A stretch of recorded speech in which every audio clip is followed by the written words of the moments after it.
Hello there. I am Sir Yitmut, and I welcome you to the adventures in Dundras. On the last exciting episode of The Adventures in Dundras, our intrepid band of heroes, Talos, the Dragonborn Paladin, Dain, the Dwarven Paladin, Milo, the Halfling Rogue, and Dain, the gunslinging Sorcerer Dragonborn, have faced off against their most dangerous enemy yet, the true Lord Thanatos. Death Incarnate, this massive figure that stood before them, gave them a choice. To allow them to leave, but to return later to face him, or die now, along with their ally, Rahnos, he who counts the sands. As the party looked on, hair began to rise up within their throats, but the valiant Dain and Talos stood against him. Their gallantry and their pure goodness managed to keep both Milo and Dain from fleeing. As the party took a defensive stand, Thanatos drew a greatsword in one hand and bore a shield in the other, as he then, with terrifying speed, leapt upon the party and began his assault. Mighty blows after mighty blows against both, as Rahnos retreated to the back as he prepared a spell of which would ensure the party's survival against the terrifying Thanatos. Just as Talos was being beaten to unconsciousness by Lord Thanatos, Rahnos activated his spell, causing the ground beneath Thanatos to fall, as Thanatos, with an angry roar, sank beneath the earth. As Rahnos concentrated on sending him far away through the underground, using the power that he had at his disposal, as well as ally aiding him, as both Talos and Dain both came forward to give them their assistance. Eventually, Rahnos stopped concentrating, and they knew the battle was won. As the party scattered throughout the city looking for friends, family, and aiding those harmed in the fight, the party was determined to stick around for at least a week to aid the people in their new, destroyed, and chaotic city. What will happen to our intrepid adventurers? Find out on this exciting episode of The Adventures in Dundras. But first, let us meet with our players to see how they are doing today.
No, it's like no, we're not. Nope. It's like we turned around, did looked you at the sign. clear it? Yeah, we turned around, looked at the sign that said closed, looked at our watch, I looked at my watch, and it's like, we're out at 9:45. It's 9:55 right now. We haven't been told about extending, so we're going home. Goodbye. Walked off. Hello there. Hello Oh, there. hi. Sounds like I came in at the end of an entertaining story. Lots of people getting fired. Huh. It's the gist Like of that story. Third-party people getting fired. Because they don't know for what being health and stupid. safety is. It's like, it turns out it was the same company that they had a problem. You heard about what happened a few months back over in Dr. Seuss, right? No. They were repainting, and it's the stuff that has the really strong chemical smell stuff. Mm. Well, instead of putting the seal stuff on the door so that the fumes don't go into that building with all the candy, they just left that door wide open. And the next day, they had guests complaining about the food and candy tasting weird. The fumes contaminated all the candy in the store. It was over $30,000 worth of product had to be thrown out. I was gonna say that's a lot of money. Yeah, and turns out they told that they had apparently pulled up the cameras, and the same thing, not using PPE, smoking around flammable chemicals. I'm surprised this company isn't blacklisted from working with us. Well, apparently they consider the individuals, like the people that are supposed to be supervising them, got fired, as well as that group, the people that were putting it got fired. Apparently, they were having people that weren't properly that were supposed to be supervising that, weren't doing their jobs and supervising it. No kidding. Yeah, it's like, of course, if you have people that are supposed to be making sure people are doing their jobs properly and safely aren't doing it, people are gonna slack off. You're gonna, especially when your company hires, it's like, oh, you need no skill, no background, nothing of this. Yeah, sure, we'll still hire you.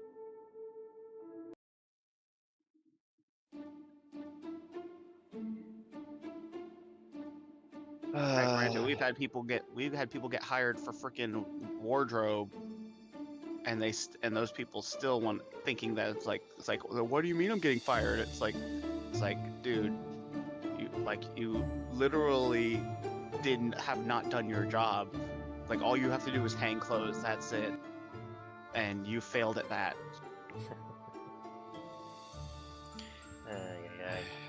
Gotta love shenanigans at work. Indeed. Besides from that, how was everyone else's week? Not to the same degree as Talos's, but well, work's been rough. We've had Rock the Universe the last 2 days. It's like a whole bunch of like Christian rock bands. They get a bit rowdy. Understandably so. That and our lovely friends at the front of the park turnstiles oversold Express massively. So our projection was like, 23,000. A nice chill day. Ended up being something close to like 35k. Good lord. So my ride was like 3 hours most of the day, and just kept on getting longer. And then like super higher ups complain, like, why are your guys' wait times so long? It's like, because there's too many damn people in the park. Well, your wait time still shouldn't be that long. It's like, oh, the nice thing about Velocicoaster is upper management knows not to poke us. Because they come over, they look at our lines, and it's like, actually, you keep doing you and walk away when our express line is going out the door and starting to go across the bridge and towards Lost Continent. Jeez. And there is nothing we could do. Already like a 10-to-1 ratio. Gotta love the theme parks. Sometimes. yep. It could be worse. You could be working for other theme parks that literally, like, if you complain, it'd be like 5 minutes later you're having to search for a new job. Yeah.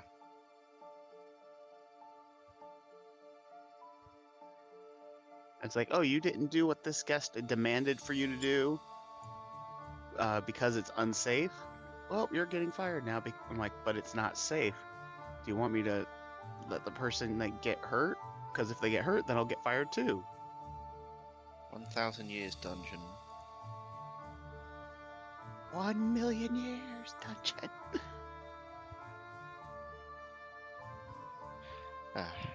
How's your day? How's your week been, Tim? Oh, it's been alright. I mean, for the most part, just kind of getting back into the swing of work. You know how that is. Oh, yeah. And, I mean, it was kind of interesting because, I mean, when last I spoke to you guys last Sunday, I told you how I was moving to a new position soon and that they were going to have to look for a new person to take my current position. Hello? You're here. Okay. Thank you. Well, as I got back, I had to do an overnight between Monday and Tuesday, and there I learned that they had indeed already found someone. They had hired him the Friday prior to our session. He seemed like a nice guy and everything else. Well, as the week kind of progressed, I did a couple of sessions of trying to train him up a little bit, teach him a few of the things that I normally do. But come Thursday, though, I got into work. He was right behind me and everything else. As I was getting ready to, do my opening procedure stuff, he kind of dropped off his gear on the counter. He's like, "Yeah, there ain't no point in dragging this out. Just figure I should let you know because I know what it's like to have someone just walk out and everything else. But this ain't working for me. So, bye." And that was that.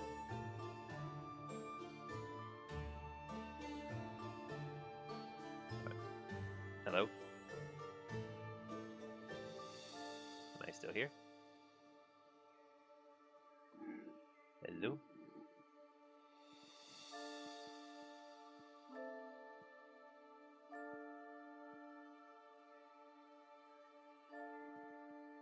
Apparently I've been disconnected from Discord. Please stand by.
Hi, welcome back.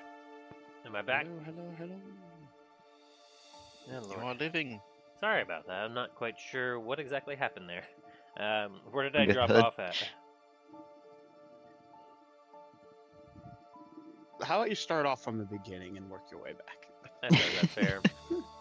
So, essentially, the Friday previous to our last session, they had hired this new guy that was going to replace my position, where, as I informed you last time, I was moving to inventory lead, and he was going to be, new guy was to take my logistics lead position.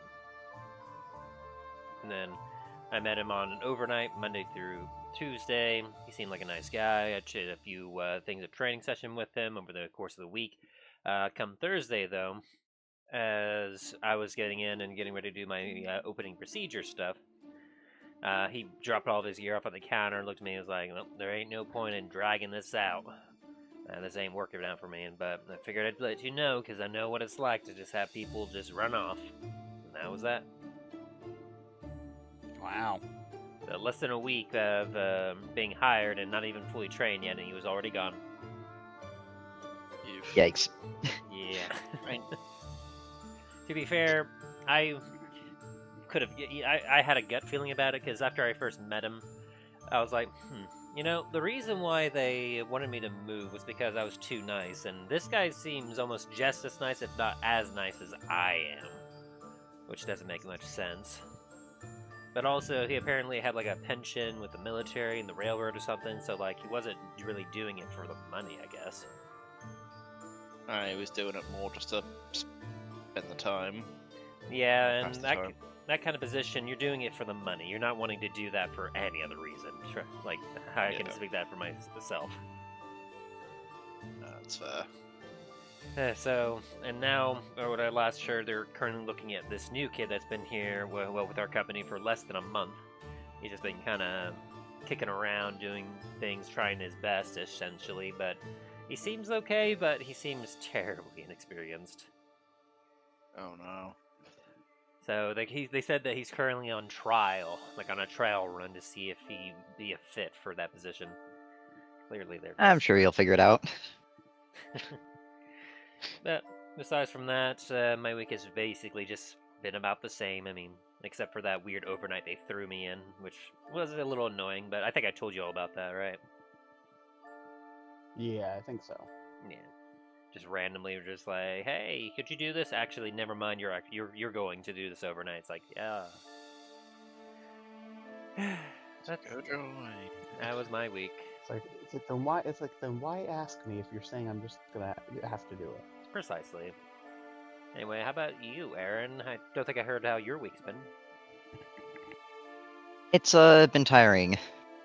Long story short, I've been trying to find an apartment, and I make right around like 2 times what rent would be. But however, most places down here look for 2.5 to 3. So I'm picking up an extra day on Saturday, making my total work week right around 50 hours. Oof. So I am very tired. No doubt. Gotta get that money so you can get that place to live at least. Yeah. But other than that, week's been alright. Same old, same old. Well, that's good at least. And I imagine you all noticed that Ryan isn't here with us right now. See? Yes, did notice that. He gave me a heads up that he's got some personal stuff, but he's going to try and hop on today as soon as he is available to.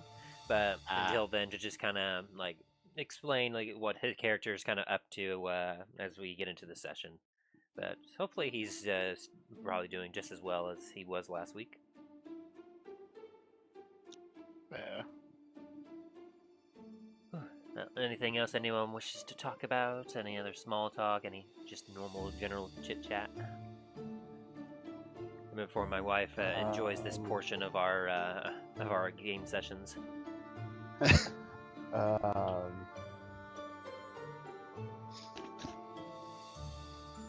Oh, I had to chase out raccoons out of the back patio that didn't want to leave, and one of them got stuck in the doggy door. The trash bandits strike again.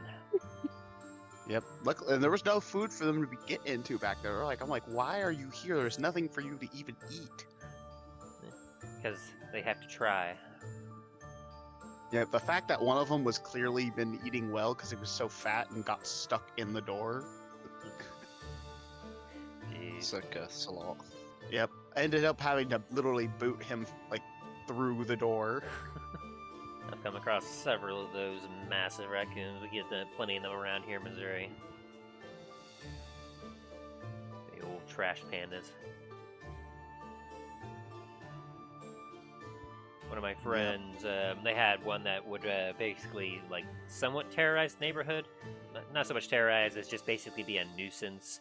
Got to see a picture of it. It was basically like the size, the size of a small dog, basically. It was insanely fat and just kind of plodded about.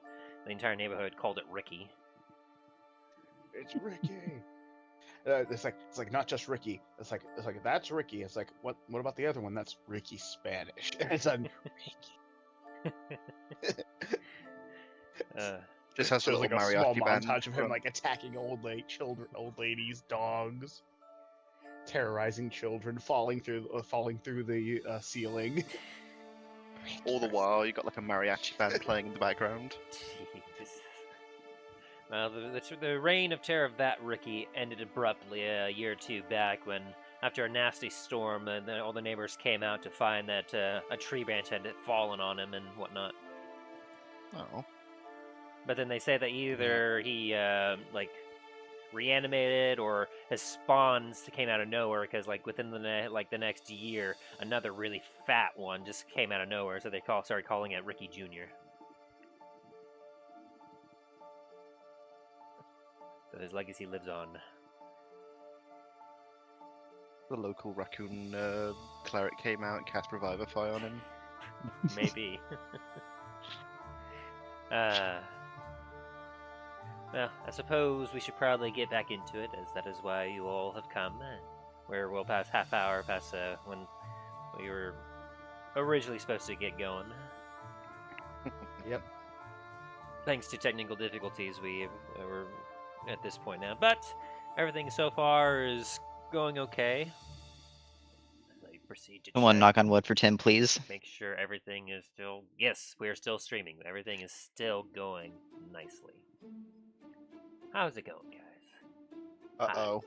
Yeah, someone needs to knock on some wood real quick for Tim. Wood has been knocked. I don't have any wood in my room. Okay. I have like the fake IKEA wood, but that doesn't count. It's good enough. I only say that because the YouTube thing is saying that it's not receiving enough video to maintain smooth streaming and such views will experience buffering, but that should be fine because we should be caught up, because I imagine that was due and cause for that weird surge that I experienced for a bit there. In any case, if you all are ready, we shall get back into the adventures of Dundras. Whew. Alright. Last time on the adventures in Dundras. Our intrepid band of heroes, Talos, the Dragonborn Paladin, Dain, the Dwarven Paladin, Milo, the Halfling Rogue, and Dallin, the gunslinging Sorcerer Dragonborn, were facing their most terrifying adversary yet.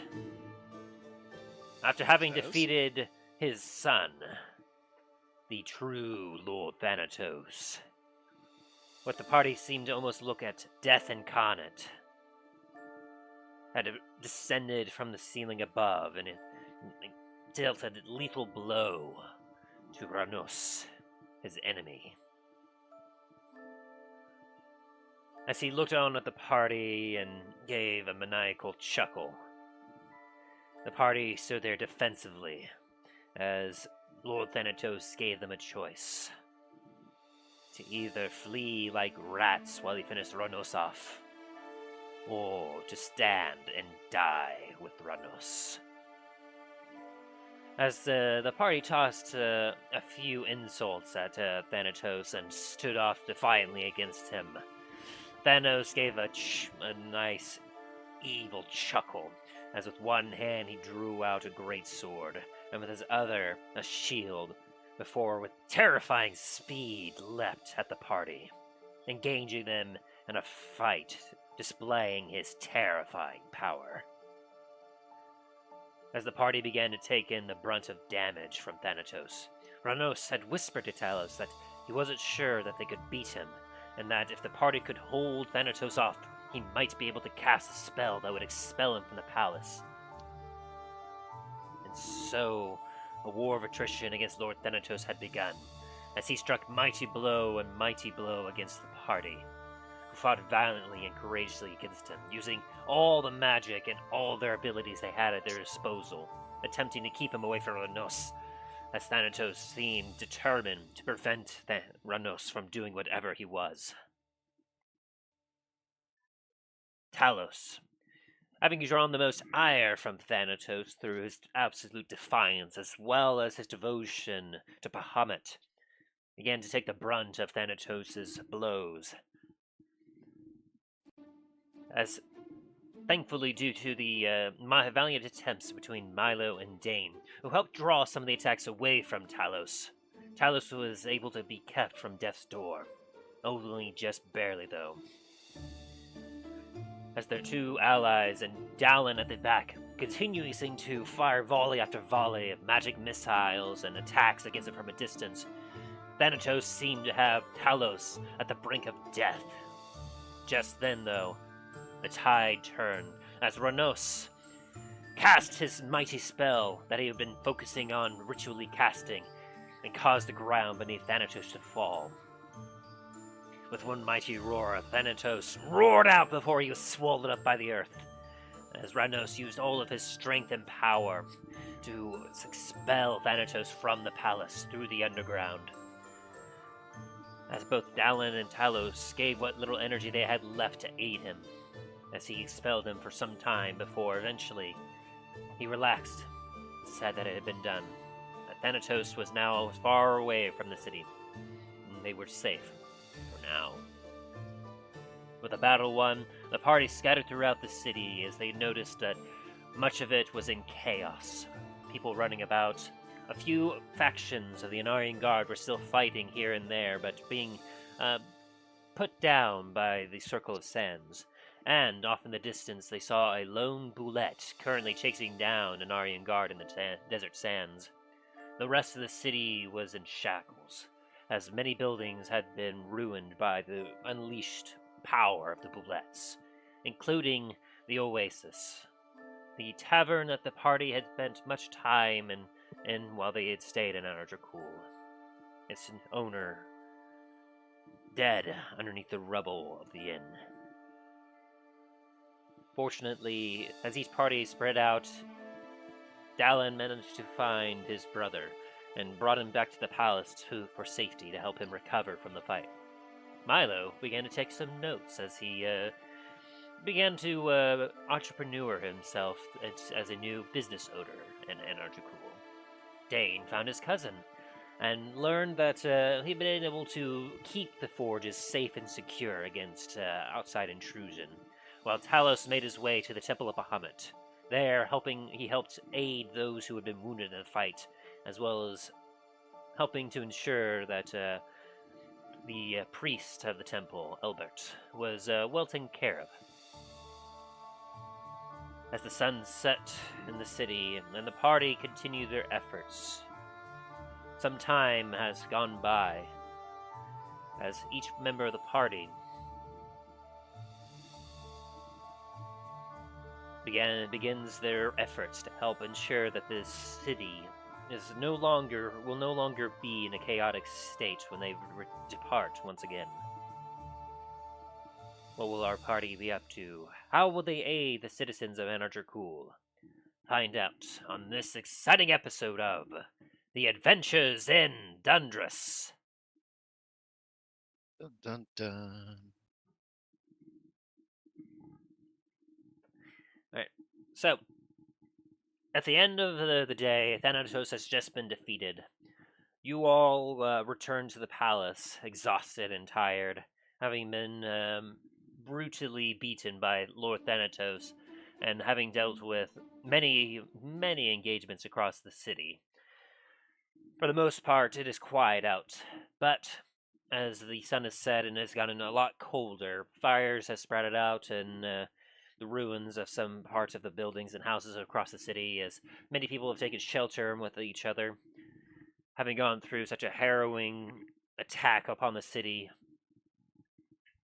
There is much chaos in the city, but the palace stands as a testament to the fighting, still for the most part relatively untouched. But the gates are wide open, as many people have been welcomed through the drawbridge, as the palace's many rooms are now housing multiple families from across Energercool, mostly those that do not have a home themselves any longer, as Rahnos is tirelessly working to help ensure the comfort of every citizen. As the four of you have grouped up together inside the palace, all of you just kind of look at each other with a knowing nod and of exhaustion, as Rahnos, having a break in between aiding the citizens, comes to approach you with several members as they kind of sit down nearby you, and a moment of silence passes as each of you just kind of takes everything in.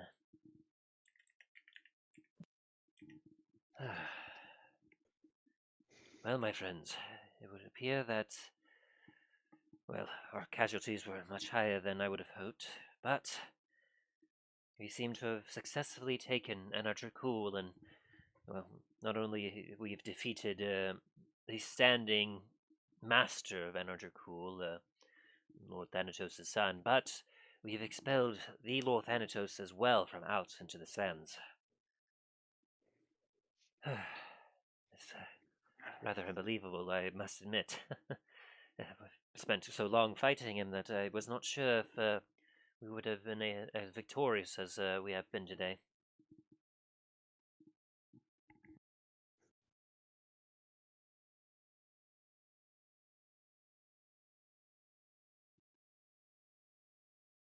But believe me when I say that it was through your valiant efforts that we have been able to accomplish this today. I imagine if we had tried to do what we just did on our own, I have no doubt that we would have been annihilated in totality. You four were just the edge we needed to tip the scales in our favor and help free these people from the tyranny of Lord Thanatos and his son. And so you have my thanks.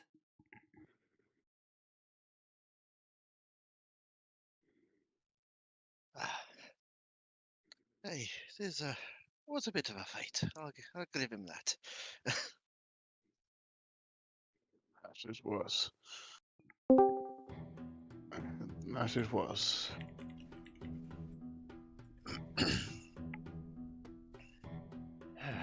We have yet to go through the vaults.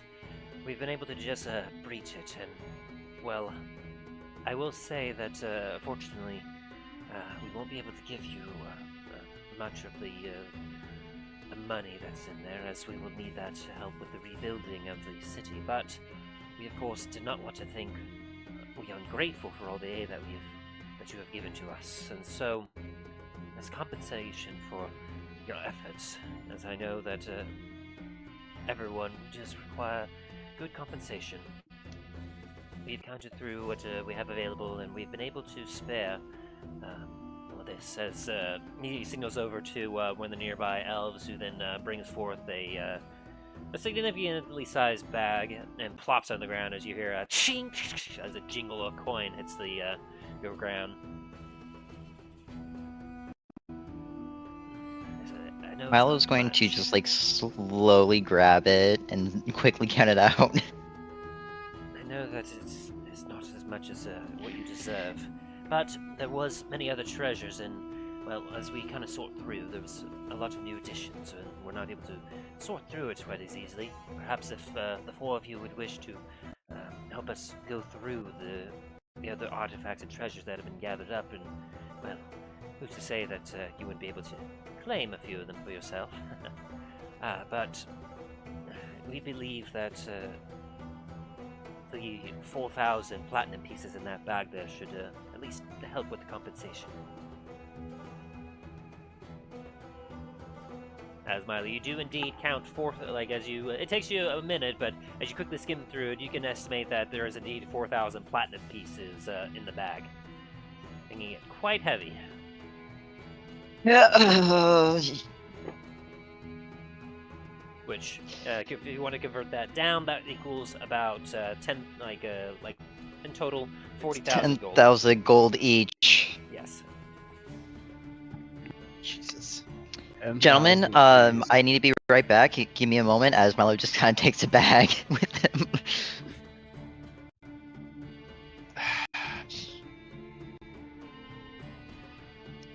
I'm kidding. I'm not actually gonna do that to you guys. If you feel that you have the energy to do some exploration, we can head over to the treasury now if you wish. Very well. I'm slow, I'm clearly very still sore, but I'm gonna get up anyway. It's like. Question for you though, Rahnos. Yes. Do you happen to know if oh, what's his name? Actually, now that I'm thinking about it, I don't think I ever got his name. But do you know if the person who deals with mail is in the palace, or if he's still in his home/workplace? Fortunately, I'm not sure. The postmaster, well, in the chaos of everything, we're not sure if he fled the city or if he has filed himself within the palace itself. I'll instruct my my men to start asking around the civilians to see if they can identify and locate him, as no doubt his knowledge of the surrounding areas as well as his duties as what his job were would be invaluable to help expedite the communication and perhaps request resources and aid from not only Lancaster but perhaps from other cities around as well. Maybe perhaps Raven's Crest or where you all came from, towards La Montagne. And then it turns and speaks Elvish to one of the gentlemen that came with him, and he then nods and walks off to you assume probably go see if he can help find the postmaster. Well, gentlemen, I'm gonna go help with that since I have things I need to do with the postmaster. Anyways, adios. As Milo just leaves. Well, seeing as we're all going to split up for it a little bit, probably best to take our shares and then go help out where it's needed. Agreed. There'll be much to do in the coming days, so just do what little you want to for this night and make sure you get your rest. After all, we're looking at quite some time before the city will be back in shape, and we have much to do in town. If you wish, we can wait until morning to go through the treasury together. Very well. I'm looking for the nearest place just to lie down.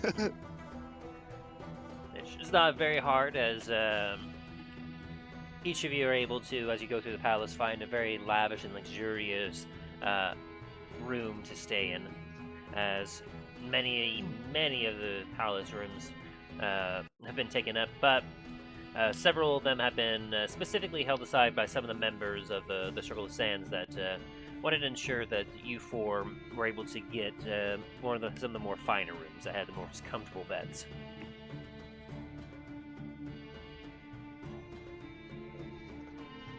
Beds. Actual beds.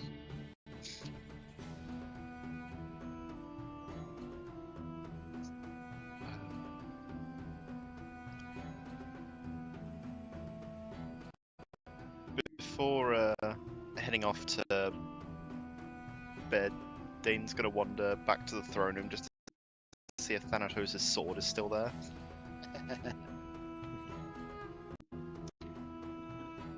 And if it is, just like put it in the bag of holding before going off to bed. As you go back to the throne room, you do in fact see the son of Lord Thanatos. Head is currently missing, as you remember one of the Circle Sands members had cut off his head to go and help show it off to any Nari guard left to help encourage them to surrender. Just gonna give his body a nudge with my foot. It is very cold, and rigor mortis is well set in at this point. As you do see his battered corpse, the rest of his armor just in shambles from the mighty blows that you all dealt to him. And indeed, on his side is that Greatsword that has many holes in it that, whistles and almost seems to sing as it's swung around. I'm gonna attempt to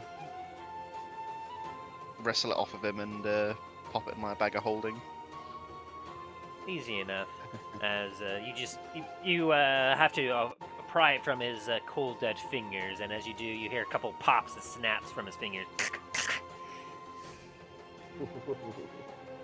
As eventually you're able to then wrest the hilts from out of his hand, and you slide the sword into your bag of holding. The dried blood of you and your allies still kind of on it. I might keep it there, might wash it off later. But with that, I'm gonna go turn in for the night.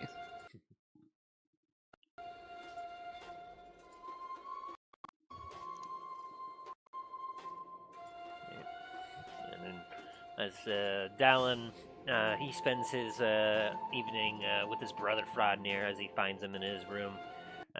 And kind of just shoots the breeze a little bit, catching up and making sure that he's alright. As Milo, I assume you kind of go out and you're searching for the postmaster. Yes. Alright. Go ahead and do an investigation or perception check of your choice.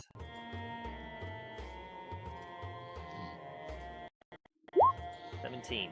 Having previously met him, you are a little familiar with what he looks like, so you know how to, you know where to look, essentially, to try to help find him. And as you proceed to kind of look around, you work along with the individual that was sent to find him, as he tries to communicate as best he can, asking questions here and there to anyone that's available. A few of them give some insight, and eventually you get led to a large part of the palace, where there's lots of people just setting up bunks and sleeping rolls and everything else, as they all attempt to find some semblance of a resting place for the night. Where eventually, after enough guidance, you are led to a spot where you look around and you do happen to see the postmaster currently laying down and just kind of get up to his shoulder, essentially. Hey, are you awake? As he just kind of startles and looks at you and goes, what is it? I'm not moving. That's fine, you don't need to move just yet. But I need this delivered to Antiva. He looks at you and gives you with a particular look of are you kidding me? It's like, are you actually shitting me right now? Did I just save your city from fucking mind control and a literal demon? He kind of sighs and just rubs the side of his temples with his hands. Normally I don't do any sort of work until it's daytime, but like I said, he just takes the letter from your hand. Rest through the night. I'm not saying don't do that. I'm just saying I need this delivered. Fine. I'll see what I can do. The docks are a mess. Everything's a mess. It's gonna take some time to sort out, but as soon as we get an opening, I'll see what I can do. Is there any... I was gonna pass him 5 gold coins, be like, make sure that gets out. He takes it and just kind of looks at it, goes, gives you a nod. And all right. You have my word. We'll get to Antiva. Thank you. And of course. Christ. And he just kind of mumbles something to himself and just lays back down.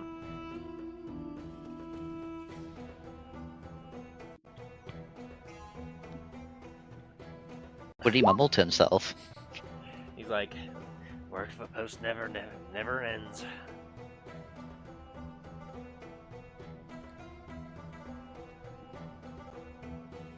Very well, Milo will go and go to bed now.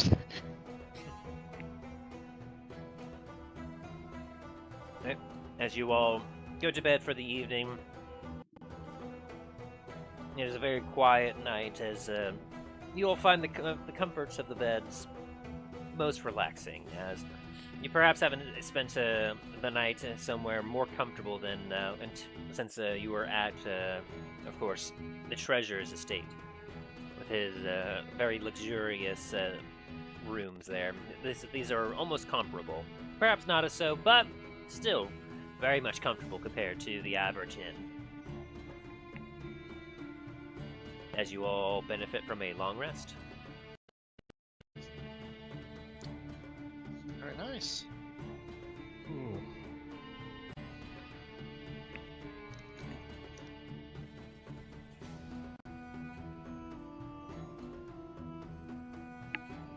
Upon the morning, as you wake up, there is quite a bit of muttering and talking in the halls outside. And as you all get up and get your gear on and head out into the world, as you go through the palace hallways, you find there are many people currently in a line as an apparent soup kitchen has been set up, leading through to the the old palace kitchen, and taking themselves out and just eating wherever they can and whatever is available. And so, oh, did I cut out there? Nope. Okay, sorry. I heard things just kind of stutter on my end. I was like, oh, let me double check. And so, everyone is currently eating, like, as you can see, there's some breakfast. It looks like they've dug into the palace's food reserves and are using it currently to help feed the population. There should be plenty in there. And do you all kind of join the line and partake in some of the food as well? Yeah, might as well. As you all partake of the food, you get some interesting looks from some individuals, from the civilians here and there. Most of them don't seem to recognize you, but they obviously kind of stare at you all, as you all do look a little foreign to them. Not so much you, Dain, as a couple of them, they look at you and they kind of cock their heads a little bit and go, kind of mumble in their heads like, must be a black spire, and then just kind of go about what they're doing. As you can only assume they probably know your cousin. But of course, for Talos and Dallin, they do have their eyes go on for a little bit longer, as they're obviously, some of them are still not used to seeing Dragonborn. Eventually, after you all get yourselves a nice meal, some murmuring talk begins to talk, as some people are like, they're wanting us all out to the front of the palace. I guess there's some sort of announcement? As muttering lots of people start to file outside of the palace doors. Did you guys know about some announcement? Apparently they're wanting everyone outside for something. Might as well see what it is. Asking more about if you had previous knowledge about it, but alright. But No. No. It's like, Oh, I have no idea. First we hearing of it. My mind was more on food as soon as I woke up. Yeah, did you know anything about this, Radnir? As Down looks up at his brother, he's like, afraid not. I've been in my room since late yesterday. Feel a lot more better, a little more recovered, but still sore. I know that feeling. I gotta roll my shoulders. Suppose we should go find out what's going on. Indeed, we shall. As essentially, Probably for the best. as the five of you start to walk out, a couple of a circle of sands guards are helping people file out, and as soon as they see you, one kind of waves you all down and goes, ooh, Comets Company.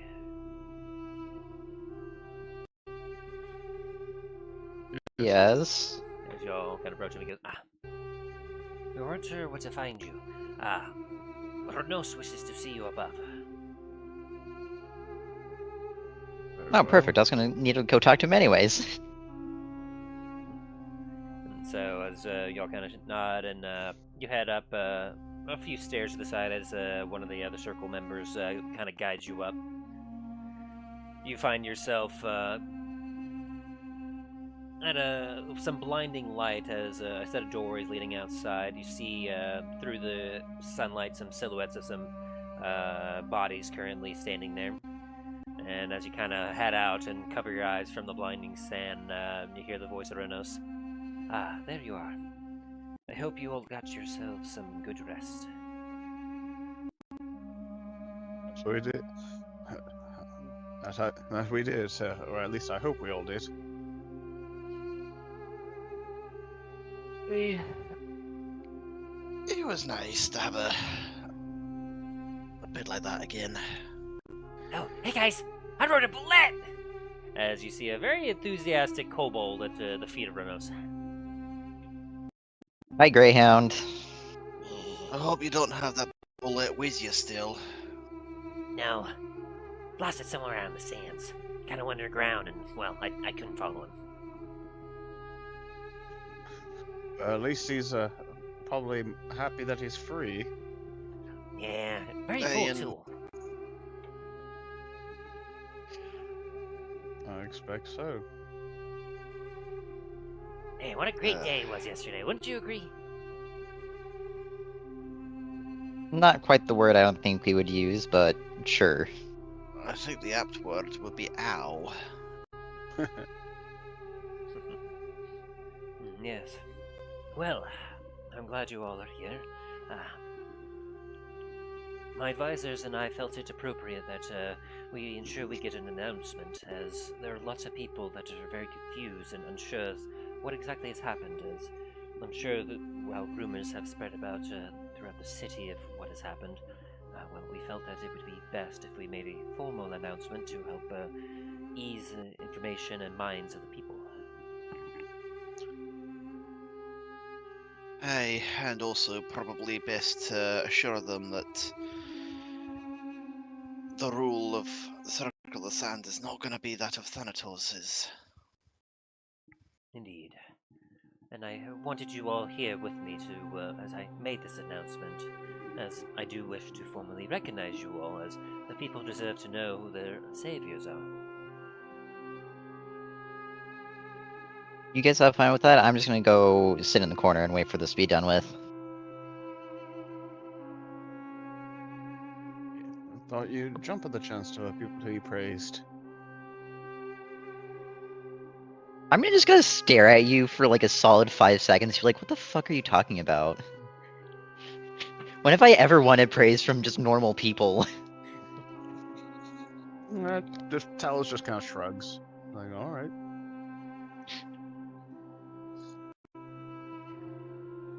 As Rahnos kind of turns and looks over at the mass of people building up at the front of the palace, you watch as he kind of puts a finger up to the side of his face, to his cheek, and then You all watch as a bit of magic kind of swirls from his fingertips over to his lips before he starts to speak, and his relatively quiet voice seems to almost be amplified 3 times. As you all hear him go, "People of Eradrakul, my name is Rahnos. Are you trying to hide there, Milo? Yes, Milo does not care for this and does not want to be seen. Oh, Dallin does not see you, although he got close. Anyone else that wants to see if they can't find Milo, feel free to roll perception. I'm sure that you all have many questions as to what has transpired this last day. I am here because I wish to inform you of what has happened.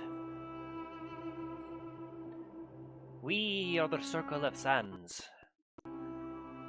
We were the formal caretakers of this land of Irojaconus before it became a desert, when it was the Fey Woods.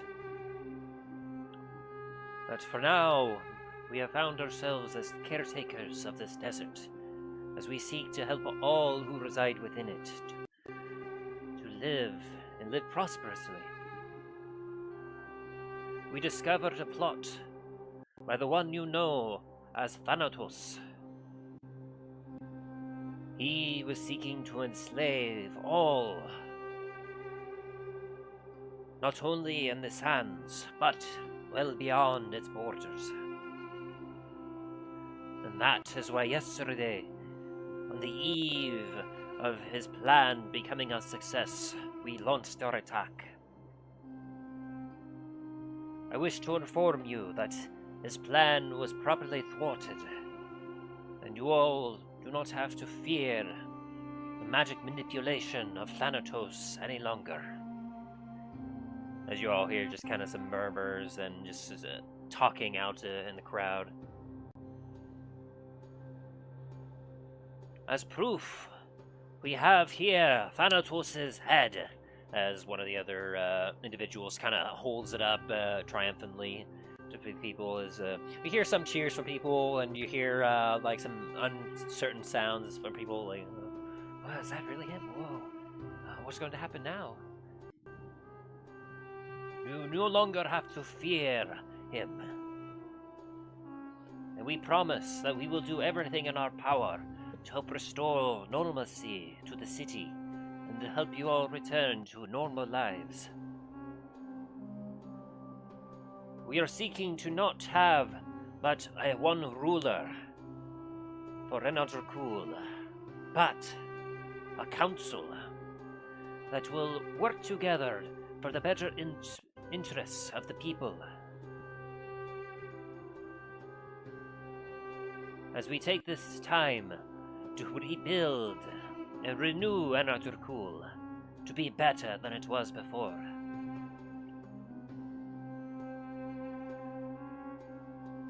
We ask for your cooperation and your aid as we go through this trying time together.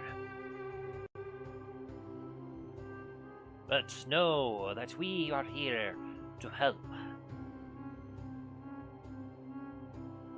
And for those that knew of the evil of Thanatos more personally, I wish to recognize the individuals that were instrumental in helping to bring about this day, this new day of freedom. As I present to you Comet's Company, as he kind of waves his hand and kind of beckons you all forward.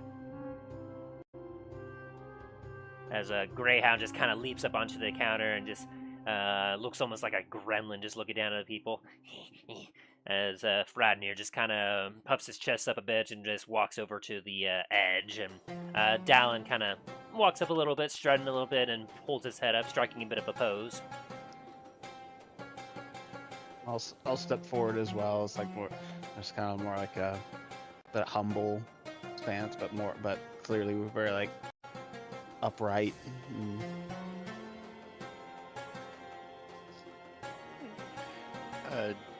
Dane's just gonna walk forward with his hands kind of just behind his back. Then, as you all do, you hear a little bit. It's quieter at first, but it then begins to build up into a mighty, raucous roar of praise and approval as people go, "Wow!" Woo," as the city recognizes you for your achievement. Yes, Comet's Company, ones that some of you may know, but for those of you that don't, we have Talos, Dain, Dallin, Fradnir, Greyhound, and as he kind of looks around a little bit, he does. Let's see, does he see you, Milo? I doubt he does. Be funny if he does. Where'd he go? Where's him? I don't know. He just disappeared. There he is. I was looking for his character sheet. We'll see if he what his check is. Disappeared. It's like he Got it. sees you, just points to the middle of the crowd and is like, "And Milo!" You just sort of freeze in place like, shit! Now he doesn't see you. And well, a halfling by the name of Milo. He seems to have run off.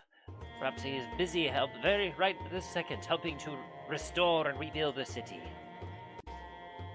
You don't have to do anything I'm glad he thinks that special highly of me. for Comet's Company, but I would ask that you treat them with the respect they deserve, as without them, we would not have freed you all from the tyranny of Thanatos and brought about this new age for Anadrakul.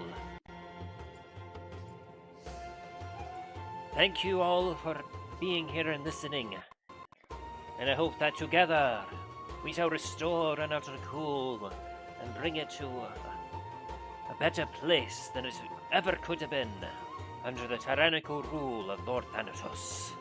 As he then gives a bow, and his voice becomes quieter and softer again as the people just kind of cheer and give, like, you can hear some praises here and there from amongst the cheering, but it is very loud and raucous.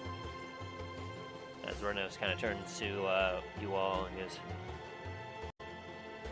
"Thank you all. There is much work to be done, but we are still going through the treasury to see what kind of funds we have available to ensure that we can afford the resources and everything necessary. As we wish to ensure that we are rebuilt properly and to use what resources we have to help ensure that we will be a strong port city of trade and commerce. As well, those of us in the circle would prefer an older-fashioned way of things. We understand that the people that are here, they have a different way of going about how they live, and we wish to accommodate for them." While you're doing that, if you could have some of your people search through any of the letters or anything of note that might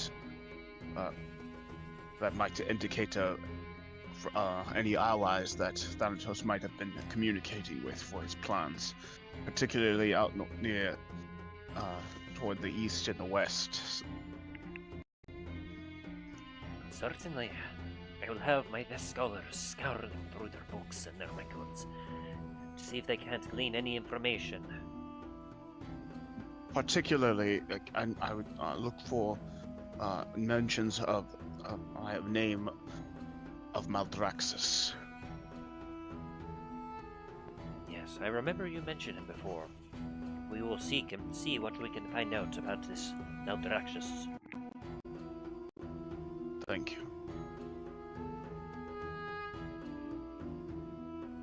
Until then, perhaps the four of you come and assist us with spotting some of the artifacts in the treasury.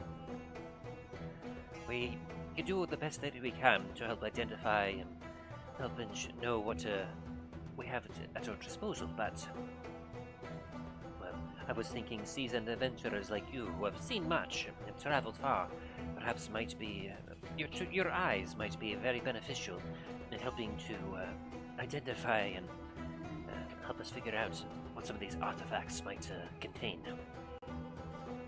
Yeah, probably. Well, where'd you come from? I gotta jump. Like, What do you mean? I've been here the entire time. thought you went off somewhere. No, I was literally right behind you. I wondered why your cape was a little bit higher than usual. Huh. Probably put a bell on you or something. You keep threatening that to him, but you know, we both know it's not going to happen. Talos, do I look like a fucking cat? I just like smirk and cock my head to the side. It's like, well, if you look at just the right angle. You put a bell on me, I will stab you. I raise my hands up like threat noted. Threat noted.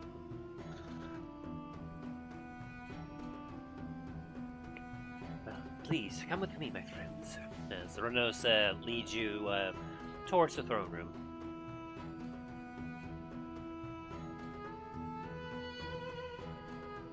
As he proceeds to lead you through, you all pass through the main entrance where you remember fighting those couple of guards. All the treasure that was displayed in there very prominently is now missing. As he then proceeds to lead you up the stairs. I see the all the items in here are, I'm guessing, have been moved off to be documented. You would be correct.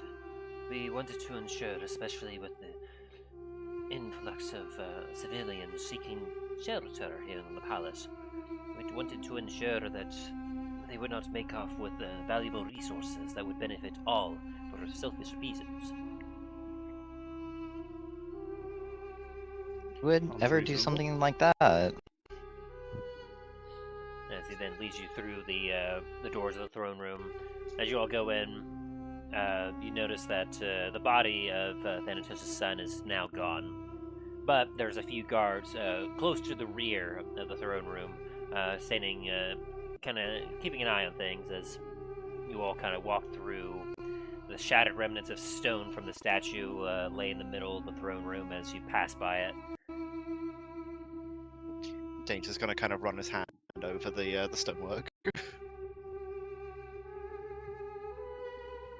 Eventually, you get to the to where the two guards are, and Rahnos gives them a nod as they proceed to then move a couple of stone bricks that were in the wall until you all hear a loud grinding noise as the wall parts before you, and you see a rather large room filled with just piles of gold, platinum, silver. You see paintings, statues, you see swords, weapons, armor, bows, all sorts of things just scattered all about. I make a impressive whistle. This here is where Lord Thanatos seemed to keep his treasury of goods. We've been able to go through, and we've found a lot of them aren't necessarily magical in nature, but we were hoping that perhaps, with your help, we would be able to identify some of the more magically enhanced items.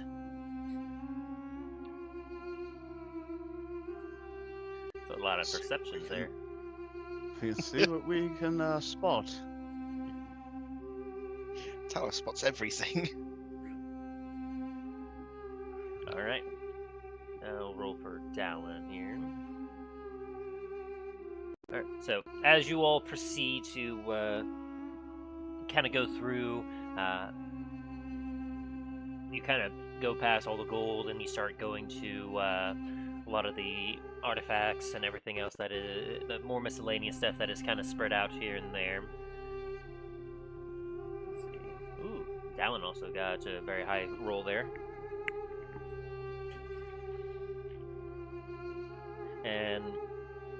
as you all kind of like are looking about, each of you can roll me a D100 to see what you can find. 100, sure.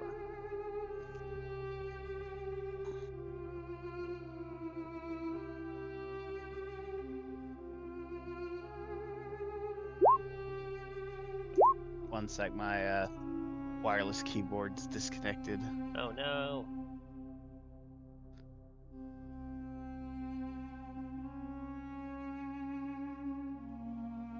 There we go.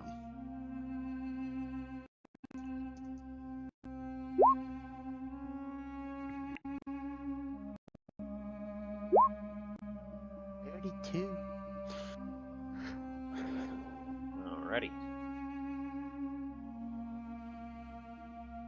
So, as you all proceed to look through the horde, you're each able to find a few things of particular interest. And as you kind of find a few of the things that kind of bring it to Rahnos, Rahnos does say that you may choose to keep one for yourselves, as you all kind of take a look at it and try to figure out exactly what each of them are. For you, Dain, you find yourself what looks to be a weapon of some sort that looks incredibly strong. It seems to have a magical hue to it. It seems to be very razor sharp. As I should probably figure out what kind of weapon it is.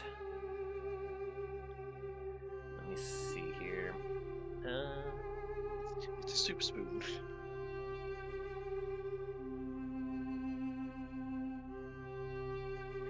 Roll me a d20, Dain. Just a straight d20. Yeah. 11.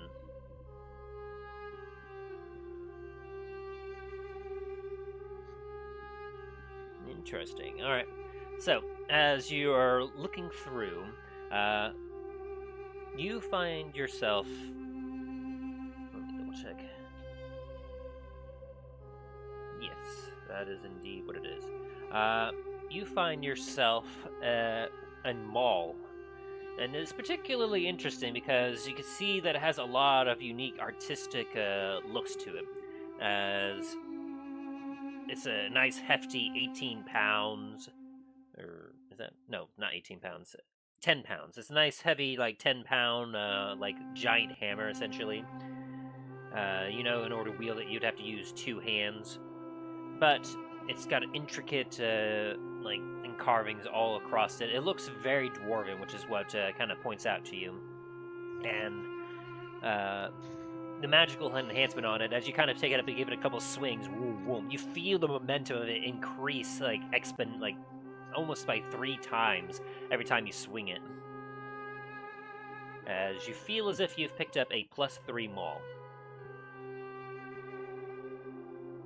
The other item that you found, Dain, you thought it was kind of odd. It was out of place. As you proceed to pick it up, you found what looks like an alcoholic flask. It seems to be made out of iron, but it's got some interesting runes carved on it. It seems magical, but aside from that, you can't discern much else about it. But you find it odd just because out of all the magnificent gold and statues, things inlaid with, things that look like they should belong here, this iron flask, it seems out of place, as it seems like a very mundane mundane item. It doesn't look fancy. It doesn't it's not made out of gold. That's what really catches your eye, is that for some reason this flask is just here.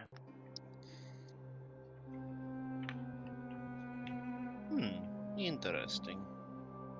Let me see if I can do. Yeah, it's got what seemingly it's got it looks to be maybe a iron or steel chain to go. Is connected on both sides of it. Near the top, obviously, it has what looks like some sort of things carved into the iron itself, and at the very top of it there is what appears to be some sort of let's see what it says here. A brass stopper.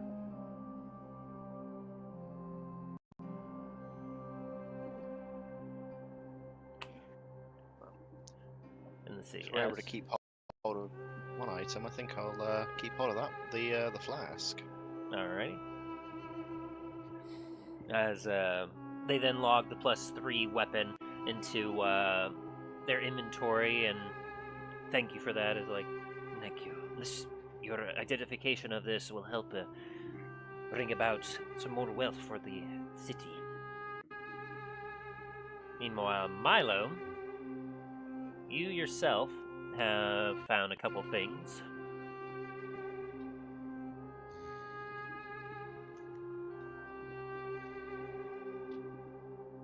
Let me double check here, make sure I got this right. So, you, Milo, have located 2 things, and you have a little bit of difficulty with one of the things at first because it is rather large. As you unfurl it, you find yourself an immaculate-looking carpet. It's about 5 foot wide by 7 feet long, and it's got excellent designs upon it, and it looks very intricate and unique.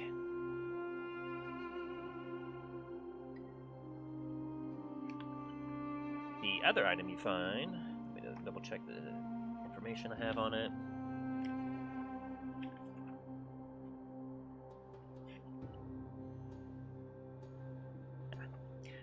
You find yourself what looks to be a rod. The rod itself has a flanged head that appears to be have some wings upon it, as well. Essentially, it's got a flanged head to it, and it has 6 buttons across the entirety of the rod. Could I possibly do an Arcana check on both of these items to find out more? You certainly can.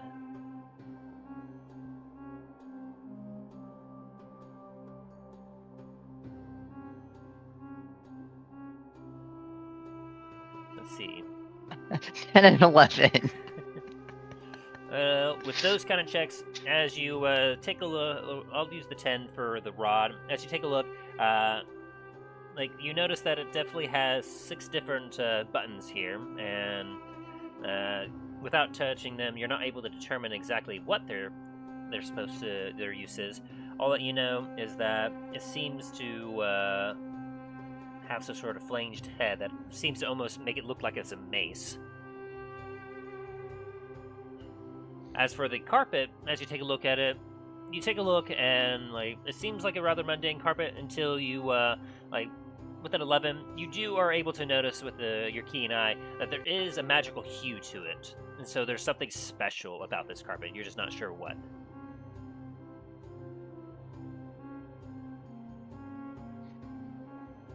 Hey Rahnos, you know about magic, right? He kind of looks over at you. I know a few things. I have spent much time. You wanna take a look at these? Carpet's magic. I don't know what the fuck it does though, or what type of magic it is. And this rod, it seems out of place. Well, with a 23 on the carpet, as he takes a look, he goes, "Oh, you have found quite a rare find, my friend. This appears to be a carpet of flying."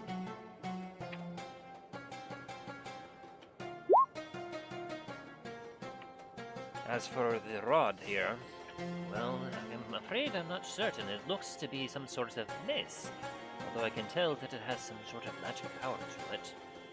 And as he clicks one of the buttons, you watch as the flinged head folds down and 2 crescent-shaped blades spring out on each side of it, as on one side of it, as the rod has now turned into what looks like a battle axe. Whooshing!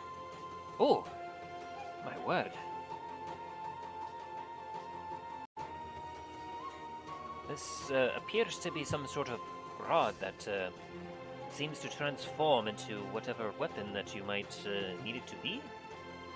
Yeah, you can keep that. I'm gonna take the carpet. Very well. This is quite fascinating as he takes it in and has one of his men look at it. As you spend some time with the carpet, you're able to determine that essentially the carpet is a 5'7" rug, essentially.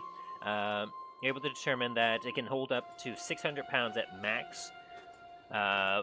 Well, it could hold up to 600 pounds, it could hold up to 1,200 pounds at max, but it will be much slower if it's past 600 pounds. And you know that in order to make it move, you have to speak a specific command word. And the command word is once you basically, like, not attuned to it, but essentially once you kind of, flex your ownership over it, you're able to determine what that word is. And you're I'm gonna look at it more. Oh, sorry. Go ahead. Yeah, once you're able to once you do activate it, you basically use your mind to kind of govern and command into what direction it moves, and you're able to have it fly at about 40 feet per turn. I'm gonna look at it more and be like, I'm sorry, buddy, but you gotta open up. As he kind of rolls his eyes and as he just stuff a 5'7" rug down his gullet.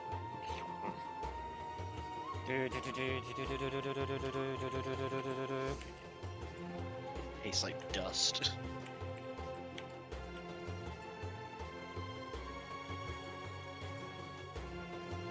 I mean, speaking thieves can't be like, we don't talk about the bed anymore. His eyes just kind of go back and forth, and he just sucks back that message.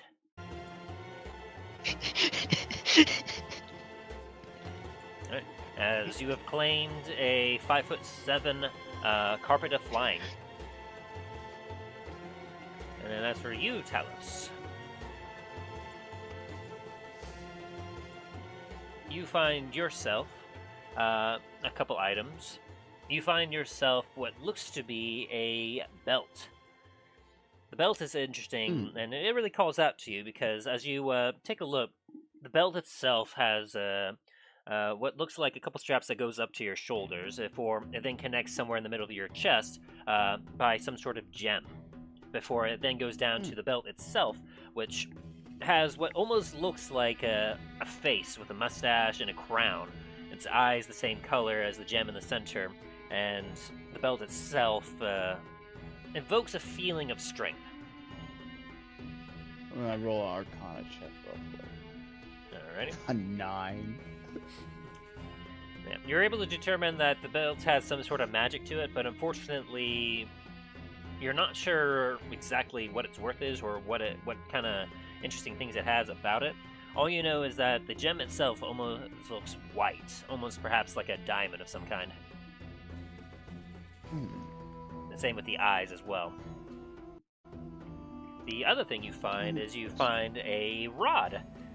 Let's see, is that right? Yep. 32. You find another rod. Let me see what it is.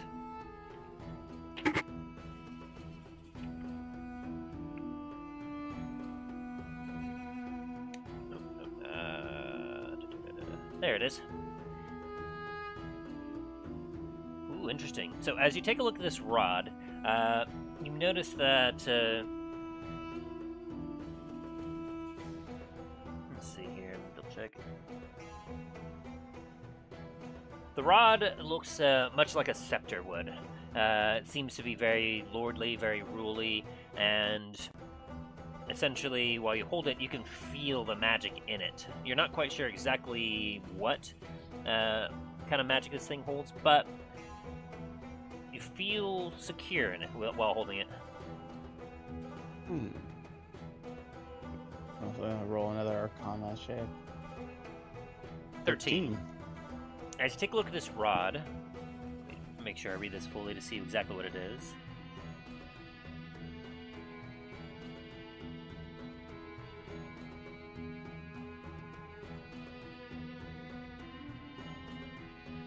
As you take a look at this rod, you see a lot of runes and everything scratched into it, and you're not quite sure what it is, but you notice a few that seem to mention, or at least that seem to indicate that this seems to be some sort of transmutation, like a transmutation kind of rod.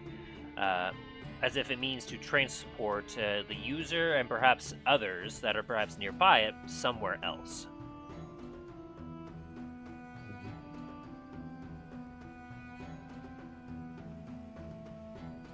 Interesting.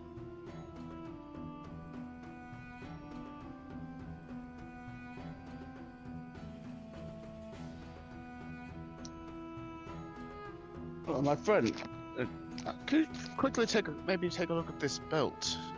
There's definitely something about it. I just can't seem to. As Rahnos takes a look at it, his eyes kind of widen a little bit as he goes, "Oh, my friend, this is quite an interesting find. You see, what you have found here, you have found yourself a belt of cloud giant strength." Like how our eyebrows go up a bit. From what we have been told, those who wear such belts have their strength increase by a great magnitude. There are many types of these sorts of belts, from hill giant to stone giant, fire giant, even what we've been told, the strongest of all the giants, a storm giant. There are these belts that are made to mimic their strength, though but a fraction of what their true strength is. In a way, you gain a fraction of their power. And I must say... What about this? I say, some type of transmutation thing. As he takes a look at it.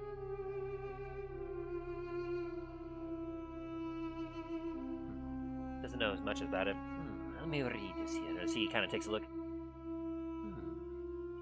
Well, I'm not quite sure exactly what this is, but from what I do know about runes, it seems as if when you activate this rod, it seems to be a rod that will transport you, and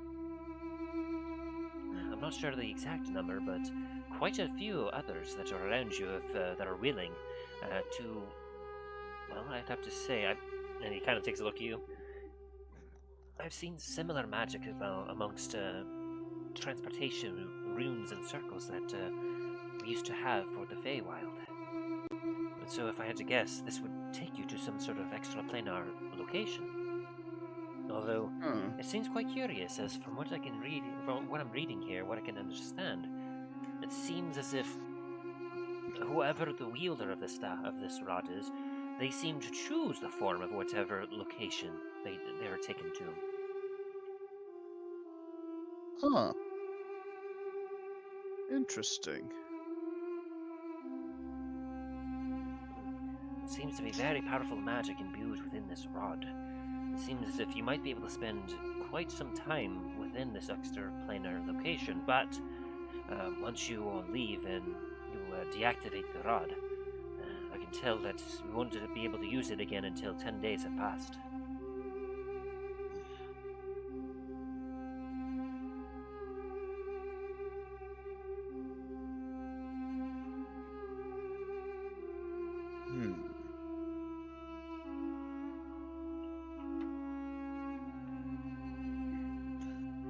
I think I'll take this one. I hold up the belt, the Cloud Giant.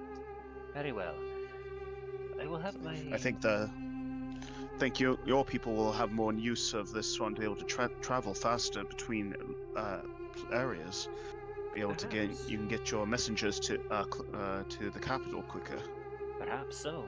I will have my scholars look into this more before we experiment further, to ensure that we do not put anyone at risk. But I thank you. And so you have yourself a belt of cloud giant strength. And that will require attunement.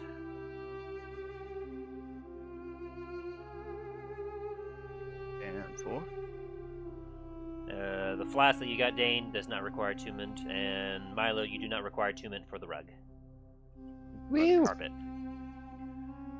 In the background, I'm gonna. Never mind, that's probably not gonna be good for the flask. You're just taking a look at it, trying to determine what it is. Yeah.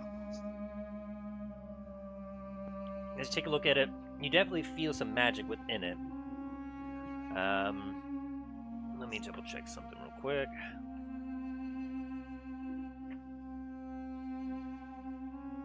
You cannot determine, like, as you kind of take it up to your head and shake it, you don't hear any liquid. It seems to, like, not hold liquid properly, or at the very least it isn't full, so you kind of feel a little disappointed that you can't take a good swig of whatever's inside it.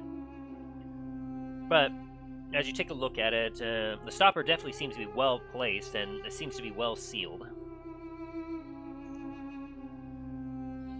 And you can't quite figure out exactly like what the intention of this flask is, but it is very interesting to you.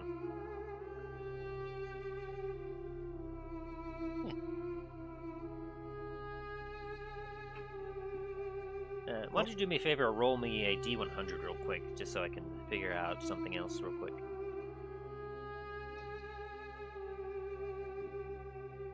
Ooh, interesting. Alright. So, as you just kind of hold the flask. Give me just a second. Someone's at the door. Go for it.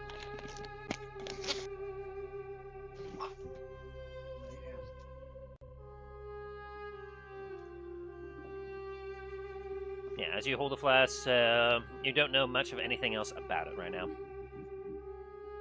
Fair.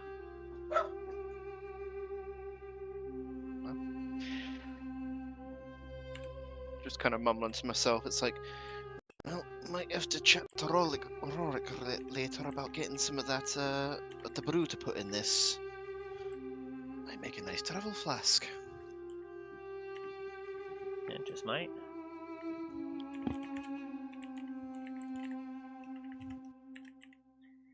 Alright, so, Dallin's not here. I'll go over that with him a little later, but you see he also presents two items before Rahnos, before choosing one.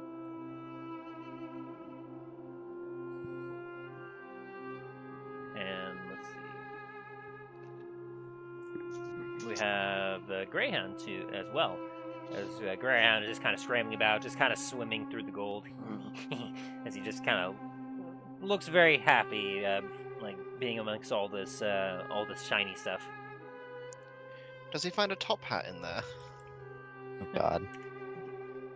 No, there's no top hat. Scrooge McGreyhound. It's like I have lots of Cheetos. Let me roll for him, see what he finds. There's lots of things and junks and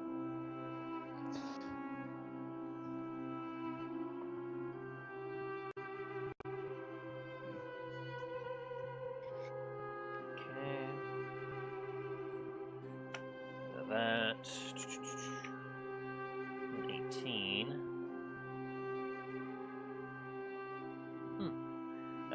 He walks away with a ring, a very nice looking ring. He's like, I like this ring.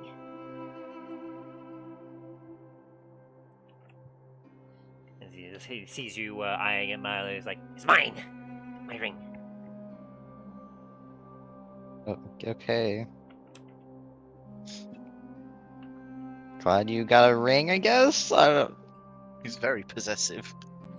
Me too. It's a very nice, lovely ring. And he just kind of holds it up and looks at it. Anyone that sees it can see that it's a nice gold ring. It seems to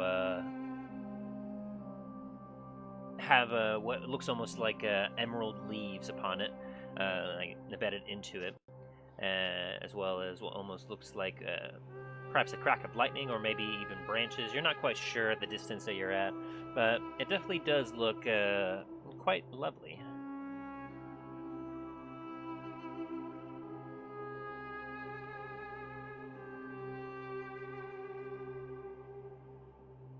It's like he hears in the back of his mind whispers, "Place up, put on the ring, put on the ring." As he kind of like comes up to you, Dain, and looks at you and goes, "It's a ring of regeneration," he said.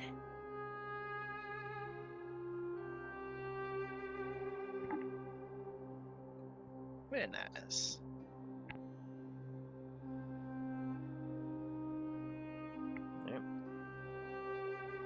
So Dallin, let's see, what did he?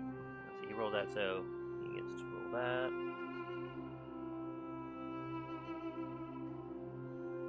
Interesting.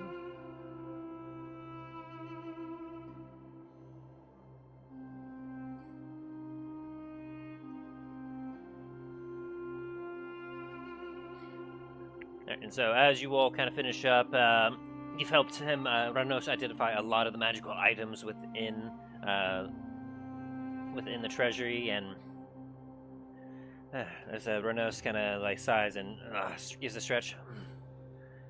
We'll continue going through the rest of the treasury later. I thank you, my friends, for your aid was most invaluable. Very welcome. Hopefully these items can assist you and the people here. I believe they will. And your aid in locating them has been very valuable.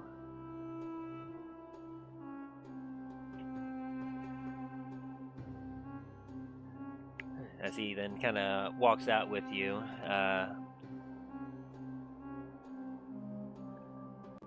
you all enter the rest of the palace, where there's not as many people inside, but you definitely hear like people coming and going.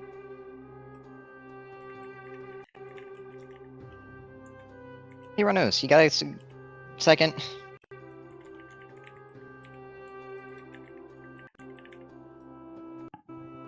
But of course, what can I help you with? As Milo pulls out some blueprints. Alright. Want to talk to you about something. Oh, as he kind of cocks his head. Remember when we first met you guys and talking about praying and article and all that, and might have mentioned something about tavern? Yes, I remember now.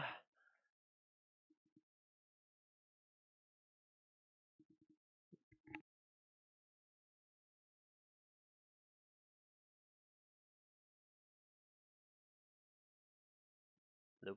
Oh dear.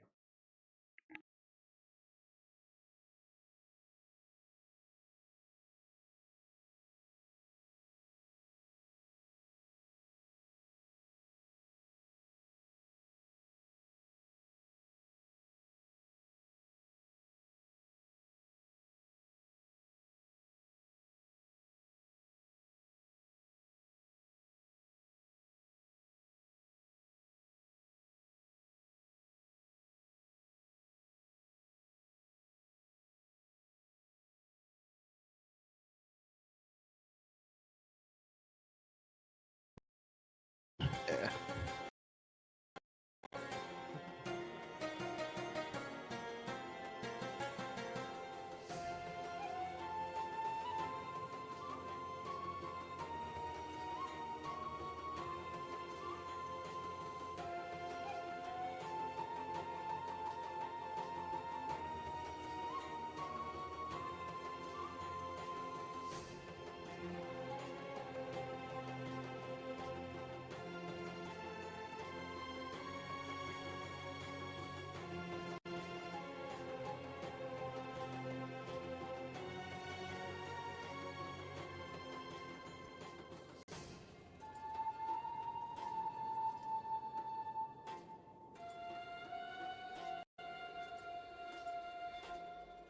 Oh wow!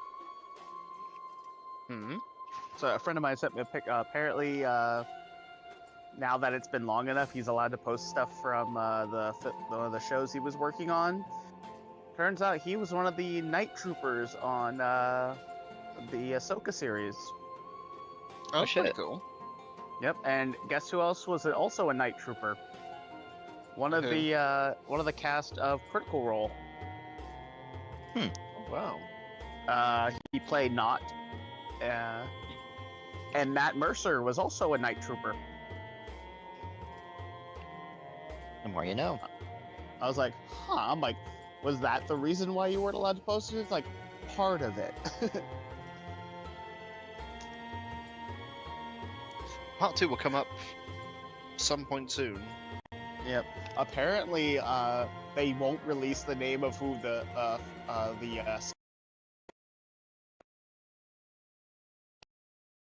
Understandable. They literally even said it at the end of the credits for his safety. Which I'm like, smart move.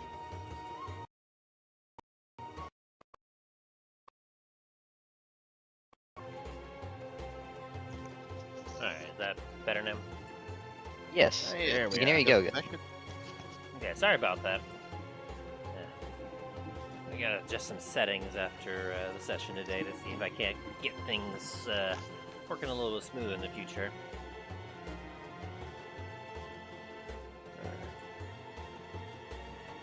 In any case, sorry. Milo was wanting to talk with Rahnos.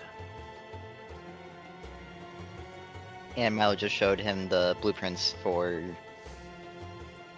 his new tavern. I must say, that looks like very thorough planning there. I'm afraid I'm not much of a man of business or construction. I seem to be as you, but do you have a location that maybe you've picked out within the city? So, funny enough you mentioned that. Remember the Oasis? I do believe I recall that. It was near the end of the avenue, just past the gatehouse of the palace. Yes, and, well... Owner's kind of, as Milo just kind of takes his hand and just, like, moves across his neck to show that the owner has passed. I see.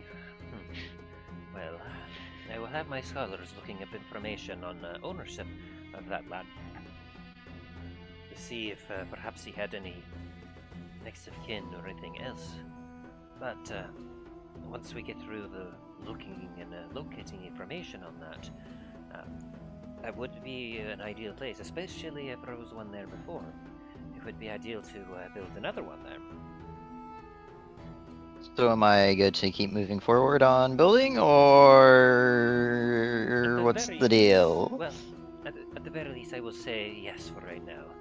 We will see as the next couple of days go by if we come up with anything that would prevent you from doing so. But of course, it would not be it would not hurt to clean things up and remove rubble. Very well. I have a place to be then, and shall go now. He kind of gives you a slight bow.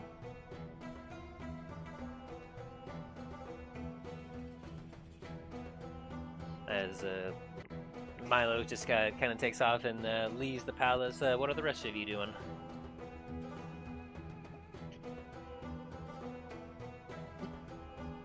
I'm gonna go see if I can find the courier guy again. See if I can give him my own letter about that to see if he has the time to, if he's able to find a way to send it to the paladins that were sent to the border to alert them of the situation.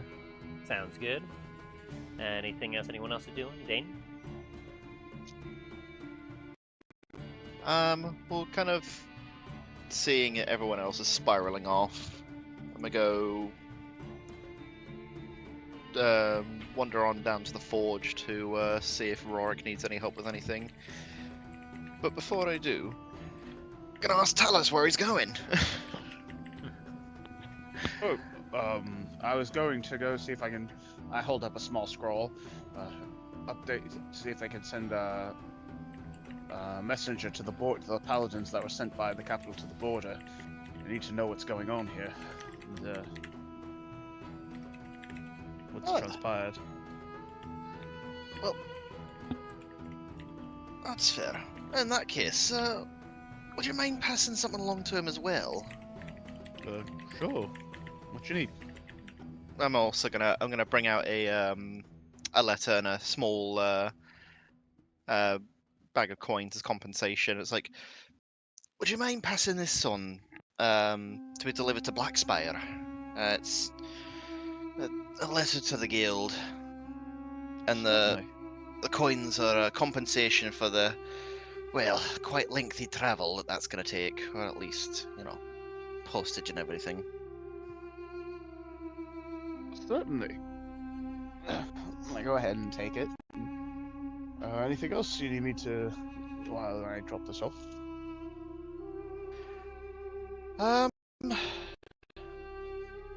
There shouldn't be any messages from Black Spire for me, but if you could pop a word in just to see if they've sent anything, just in case. Very well. I nod and start making my way out. Thank you, Talos. And I'm gonna start wandering on down to the forge.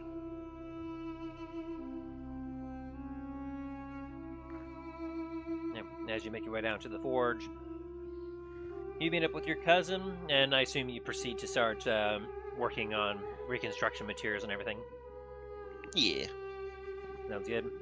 Talos, you make your way around where you do find half the building of the old postmaster station, where you do see a disgruntled individual in there, currently picking up letters and notes and trying his best to reorganize things as you approach his counter. Apologies for interrupting. He just kind of turns and looks at you. What can I do for you? Two things. First, do you happen to know if any messages from Black Spire have come through yet? Obviously, I'm not very expecting his whole. I kind of make a gesture to the distraction. Obviously, you're a bit overwhelmed. Yeah, I'm afraid I don't know quite right now. I would have before, but unfortunately, well, it'll probably take a few days before I can determine what I have and what I don't have. Understandable. I was just sent by our company who's member of the Black Spire Guild. If at any point you're able to find any letters, you could send it to the palace. That's where he is currently residing. Hey, he's that's not the Black Spire that is in charge of the forge. It's the Black Spire. No, his cousin actually, a member of my party, Comet's company. Oh, he kind of looks at you with more recognition. Right. I saw you on top of the palace up there. Yeah, don't worry. If I find anything that is related to Talos, Milo, Dain, Dallin, I'll be sure to send it up to the palace. Excellent. And the second thing is I hold out 2 scrolls as well as the bag of gold. These are to one is letters to be sent back to the guild whenever you have the chance, and he's brought payment for it, as well as this one. I hold up the other one. This one, if you have a runner that can go as soon as possible, this is to be sent to the paladins at the border. Give them an update on the situation here. I'll see what I can do. No promises. The docks are a bit of a mess as it is. I understand. It's like as compensation for the. I pull out I give him 10 gold for it. It's like for both delivery of the letters as well as to assist with any repairs here. Oh, thank you, sir. That's most generous of you. He kind of gives you a slight bow. Do you need any assistance at the moment? Maybe I can help move some of this a little heavier stuff. I mean, if you want. I mean, there's just some of this rubble that's in the way. I'll get to it eventually, and eventually I'll have a few of my couriers that are coming back. They'll probably be able to assist me as well. I'm gonna see if I can move some of like the larger, heavier stuff real quick. Sounds good. That might be blind. So we probably a athletics check. Yeah, if you want to. Question: did you equip that belt of strength? Yes, but you said I have to attune to it, so I'm not sure if it'll. I mean, we could say that you all had enough time, especially while you were still searching and everything else, and helping out in the treasury to attune to it. Yeah, give me just a second. Let me see if I can add it to this. Yeah, belt of storm giant strength. Hmm. And I'll add it to your roll 20 here as well. Yeah, that's what I was checking. I was like, So long as I can. Let me double check that. Sometimes I have some trouble finding some of these.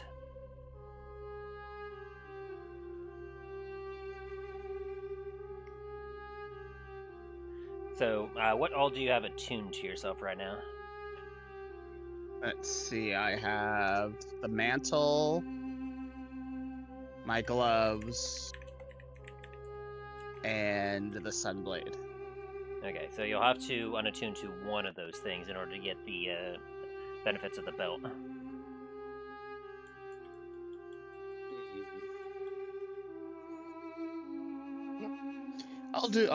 I'll unequip the gloves because like yeah, they help with climbing and swimming. Sounds good. So you unattune from the gloves, and as you put on the belt, unfortunately it is not in the roll 20 compendium, so I'll manually write it into your thing here.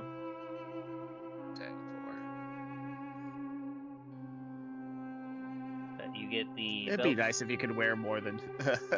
Yeah.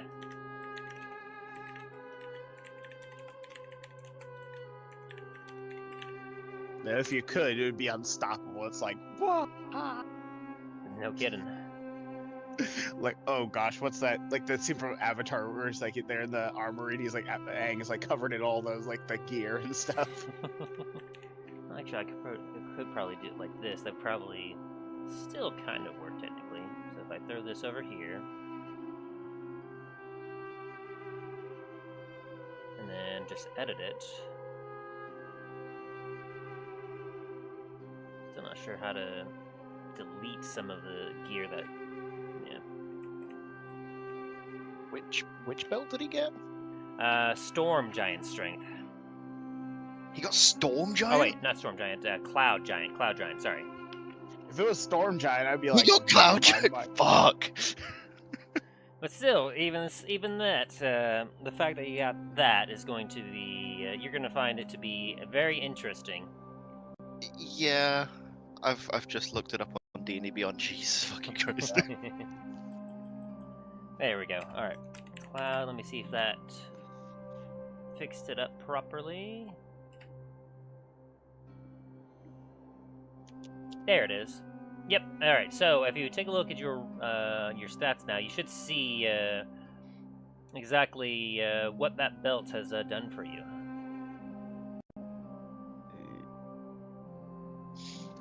You label it's still labeled as a Storm Giant. Oh, there it goes. Yeah, I fixed it. Yeah. Let's see. Let me unequip the climbing gloves. Have a look at your strength now. Oh God. Yeah, that's why I was going, fuck. All right, let me roll an athletics check then. A 19. As you proceed to help him out, you feel suddenly like invigorated with a strength that is unknown to you. As you take a look at like one section of wall that has fallen over, you get your knees ready as you begin to you feel as if, all right, let's go, 1, 2. You brace yourself for the weight that you're gonna have to bear to get this thing to move, and with unnatural strength, you feel it just suddenly give under your strength as you roll, and you're like, whoa, okay. It's like okay, it wasn't. It's like I feel like I was Superman. It's like, oh, okay. As you feel what you just done is like, oh, should have been impossible for what it is, and then you look at the belt around you and down at your hip, and you almost see it kind of glowing with the you almost feel as if you have like a very light cloud surrounding your body, like just like around your muscles. Oh, neat.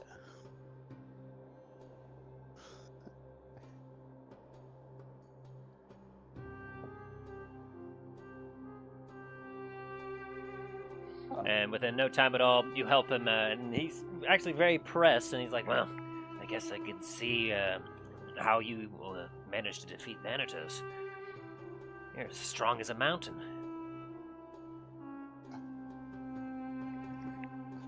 I kind of like shrug at that. It's like, because I'm still like surprised I was able to do it myself. So I'm like, yeah, I guess I am. Well, this really helped. I appreciate it. I should be able to get those letters out as soon as I can, but I'll have to, of course, still sort through these letters. I'm afraid muscles aren't able to assist with that. I understand. Thank you, Talos. I won't forget this. You're very welcome.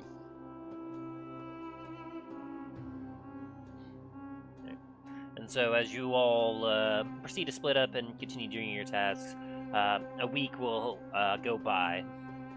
During that time, Milo, you get informed after a couple days that, and with the help of both, you get help from Dain and Fradnir, as they both are looking to assist you with the tavern rebuilding process. Dain's also going to come along at some point with supplies. Yeah. Dain shows up at some point and helps, he puts down some supplies to help with foundation, building everything else. As Milo, you get word a couple days in that after taking a look at the paperwork, it seems as if the property was held only by the owner, and he didn't have any next of kin. He had some folks, but after attempts to contact him through sending were unsuccessful, they deemed it that unless they were to show up and demand something, that the property would likely have to go to whoever purchased it next. And as they already made a prior agreement, they were willing to give you the land, but left the details of construction and payment and everything up to you. When you say payment, you mean payment for the construction or payment for the land? For the construction. Okay. And as you should know what the price of that is already, as you and Yes. Yeah, Dustin already went over that, it looked like. Oh no! My gold! As over the course of the week, you proceed to offer gold payment to construction teams, as several people that perhaps lost their jobs and had no means of paying for food and everything else are more than happy to come in to get a little bit of pay to help with the construction of the tavern. And with the assistance of Dain and Fradnir as well, with being kind of some of the muscle and magic, using some of their magic to assist, the process goes a lot quicker than what you would hope, as you kind of spend much of the week getting things with your tavern organized. Very good. After seeing how quickly this is done, could I do that other thing? Let me double check.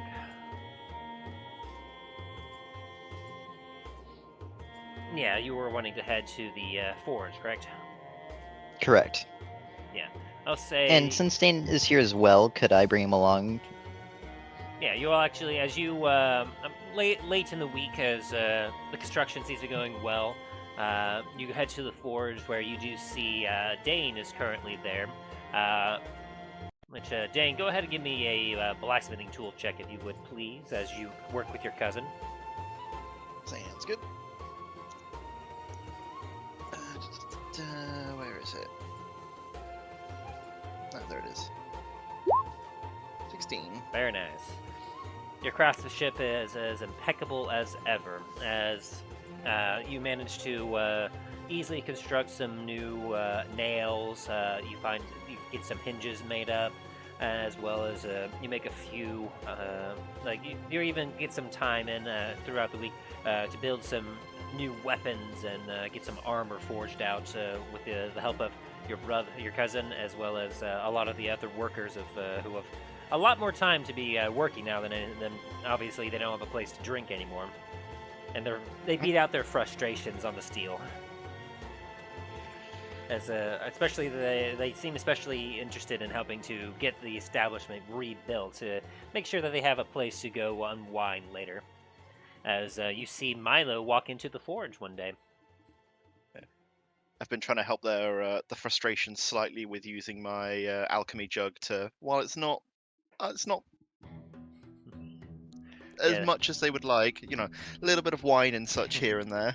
The alchemy jug has become a communal alcohol jar, essentially, as it gets passed along to all the workers, and they take extra careful care of it, making sure to keep it away from the fires. Well, they've also been told, like, they drop it, I will hit them. And so you just see this scene of just a cascade of hammers pounding on steel, and the Black Spire cousin, as he's kind of like, yes, right there, wait, hold it, right there, wait, there, now you can clinch it up. As he just kind of is shouting around, he's like, then keep doing what you're doing. You're doing fantastic work. The rest of you lot could learn a lot from my cousin here. Well, it helps when Diathor's training you, and you kind of skipped out on that one, didn't you? He just kind of shakes his head, like his hand at you, and then he sees you, Milo.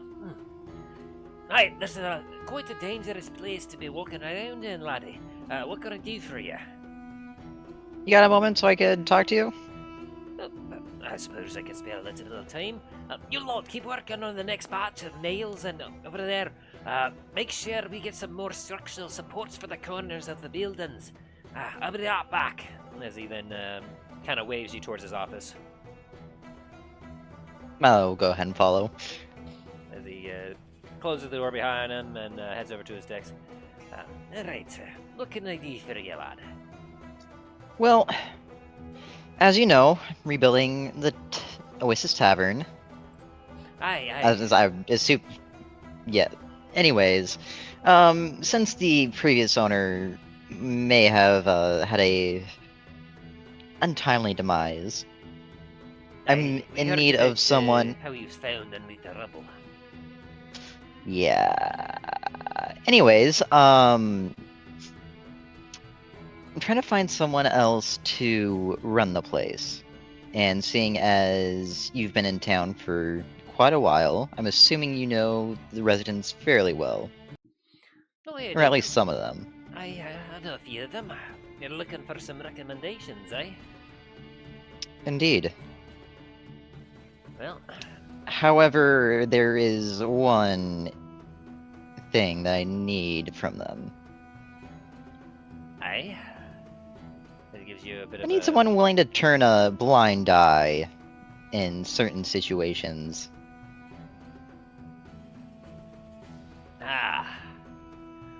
So you're looking for someone that has a bit more of a open mind about business, eh?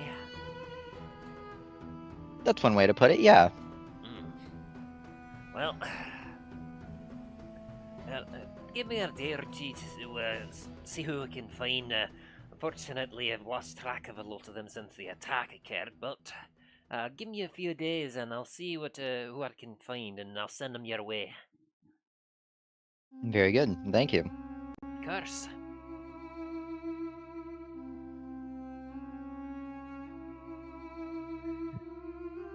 And as he kind of shakes your hand and begins to start thinking, I assume you kind of head out and you see Dain as he finishes working on a hinge, and he kind of holds it up and moves it side to side.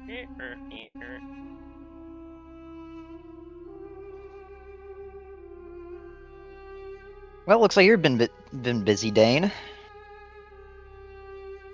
I'm gonna pop the hinge on another pile of, it's at least like waist high of just hinges and nails, and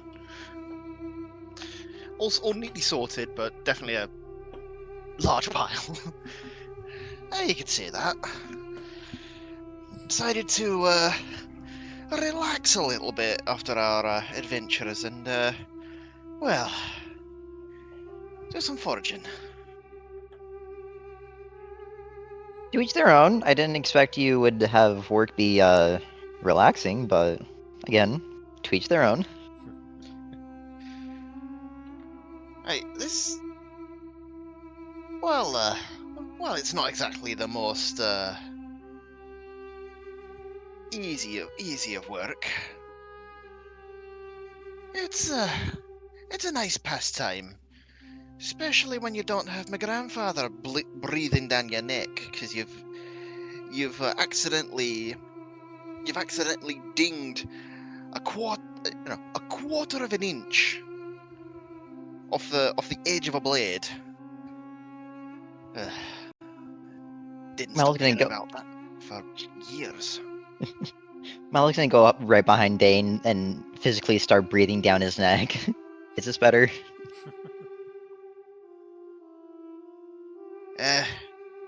Needs more alcohol. Don't you be taking the jug, it's kind of dry right now. Mal's gonna reach into his into Moore's and pull out the bottle of wine that he's had from when he went into the palace and just chug it real fast and then start breathing down Dane's neck again. Well, yeah, that's definitely more accurate. If you don't stop that, you're liable to get hit. If you can hit me.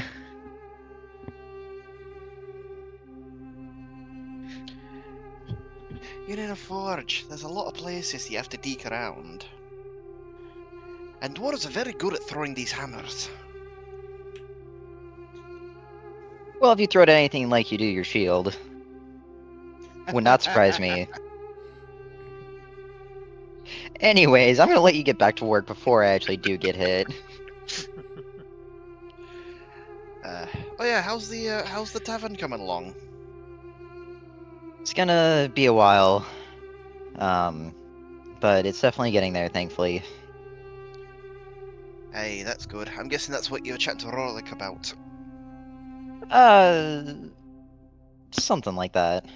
It's more of a finding someone suitable to fill in for when I'm not here. I can guess that kind of conversation. But I shan't pry because I know what you're like. What do you mean? I'm just an honest businessman. Nothing more, nothing less. Yeah, and I'm a dwarven lord. I mean, you are a Black Spire, it wouldn't surprise me. Eh. I... Anyways, talk to you later. At your business.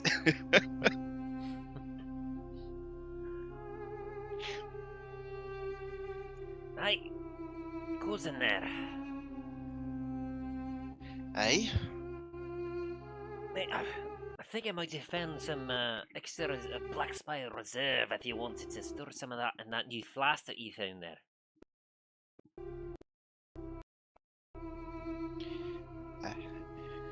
Bro, I can't believe the noise of the forge is kind of drowning it out a little bit.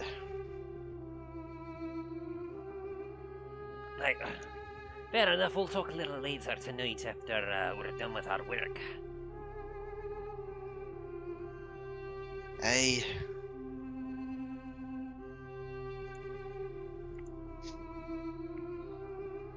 So as he continues to then bark out orders to the others. Note that you need to keep it in the forge a little longer. That's too cold. You're gonna cause cracks in the steel.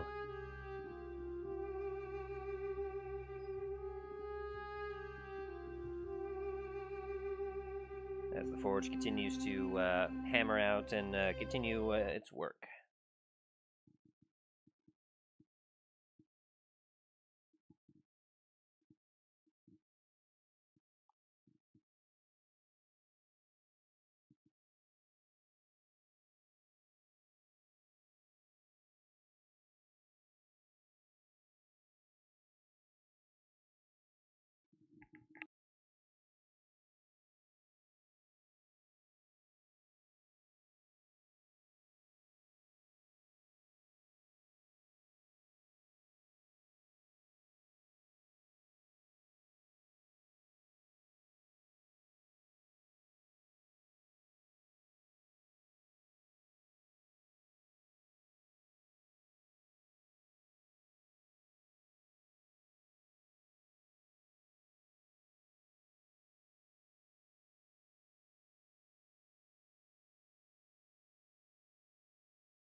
Apologies, my fair listeners and watchers. Please hold while we work on some fixing these technical difficulties. We'll be right back.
Oh like, no. oh no, Test, it's test, spreading. Waiting for a second. test, test. Ah, yes, there you are. Oh, can you hear me now? Yep. Yeah. Ah, very good, very good. Turn 2 from the safest place on Earth. Cha-ching.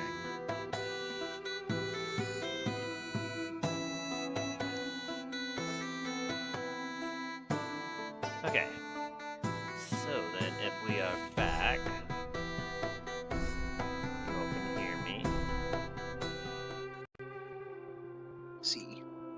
Alright. So, hopefully after adjusting a few things, we should be good now.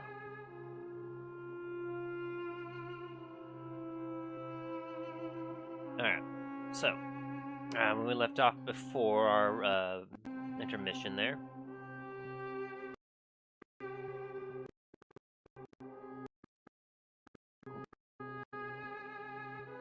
let's make sure everything is still going alright. You all can still hear me. Mhm. Oh yeah. Okay, very good. Very good. That's all going well there on that side, I think. Oh no, Discord giving me troubles again.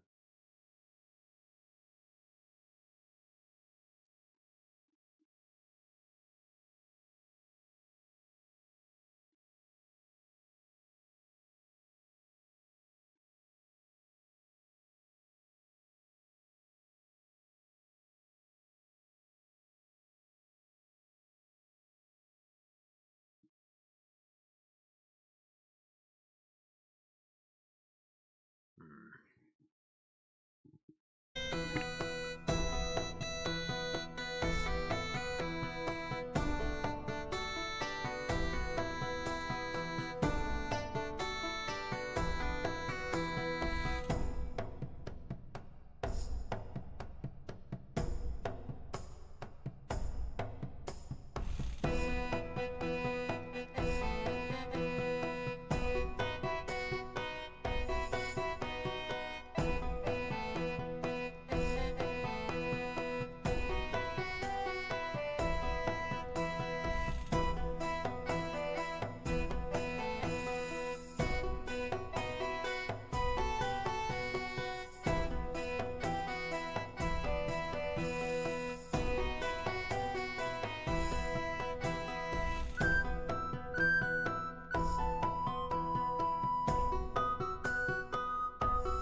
Large.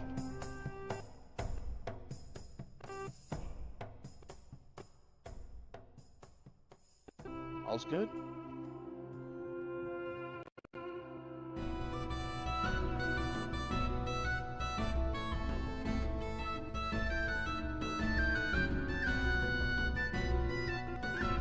Test, test.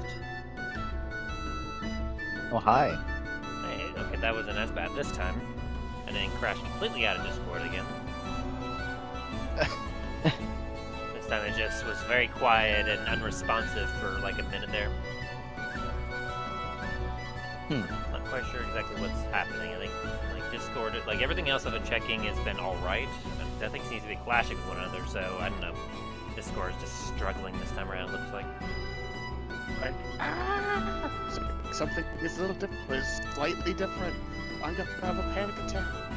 This was just having a meltdown in the background. It's like, you aren't using my proper channels. Okay, we'll try keep going now that things have somewhat stabilized, so hopefully we'll stay that way. Believe? Alright, so let's see where we left off.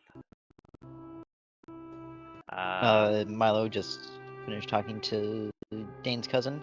Right. And Dane's cousin has determined that he'll reach out to some of the people he knows from around the city that might be suitable individuals to help run your location there. Meanwhile, Dain was continuing to work on construction materials and supplies for the city. Aye. And in the meantime, he did, his cousin also mentioned that he found something that Dain could probably put in that flask of his. That bit didn't know. I think that was one of the conversations that cut out towards the end. Yes, I believe that would be correct, because you had mentioned how you couldn't hear him over the roar of the forge. Of the forges, yeah. Indeed. And starting to have that happen again. Bet here.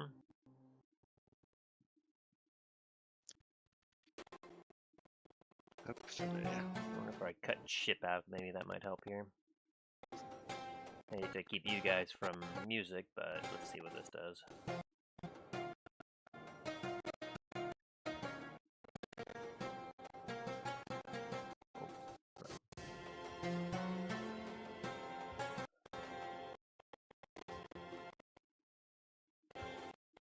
Give me just a sec.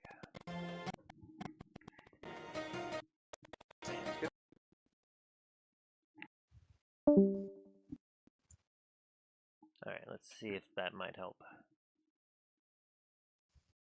How am I sounding now?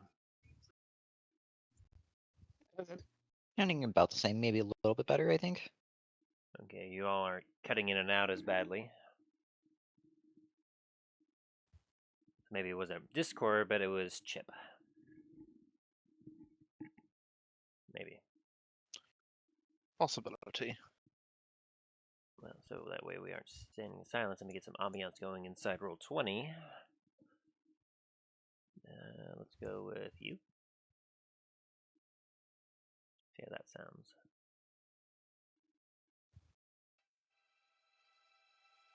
Alright. Still here? Yep. Excellent. Nope. Okay, so yeah, that was part of the when I was cutting out essentially. Your cousin mentioned, Dain, that he had found some reserve that you could store in that flask for special occasions. Ooh, very nice. So whenever you wanted to put anything or open up the flash, just let me know. Sounds good. Probably do that later on in the evening. Sounds good. And then, let's see. Talos, we'll get to you, as the other three seem to be very focused on getting a new tavern built and set up in Anarchy Cool. You, on the other hand, had some other things that you were working on. If I remember correctly.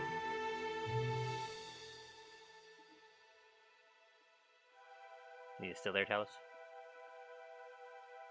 Am I still here? Now I'm here now. Sorry, I had to step away for a second. Ah, you're good. I just want to make sure I wasn't breaking up again. So No, I had to step away from the computer. So, I'm as back for you, Talos, while going around and kind of helping out people here and there, you do spend a lot of time at the Temple of Bahamut, I believe, right? Yeah. Using your newfound strength, you help rebuild the parts of the temple that had collapsed with a great speed that made Father Elbert very pleased, and allowed a lot of the people to be, especially with your new strength, to help transfer them over to the actual hospital that, while partially damaged from the attack, The hospital itself was mostly intact, and a lot of quite a few number of its supplies were depleted and or taken during and after the attack. So you help get things transferred over there, where some of the Circle of Sands members start using what they have left, tools and whatnot, as well as their own natural remedies and everything to help treat some of the people amongst the populace, which gives you more time to kind of take some more time to pray and spend some time in the Temple of Bahamut, connecting to Bahamut.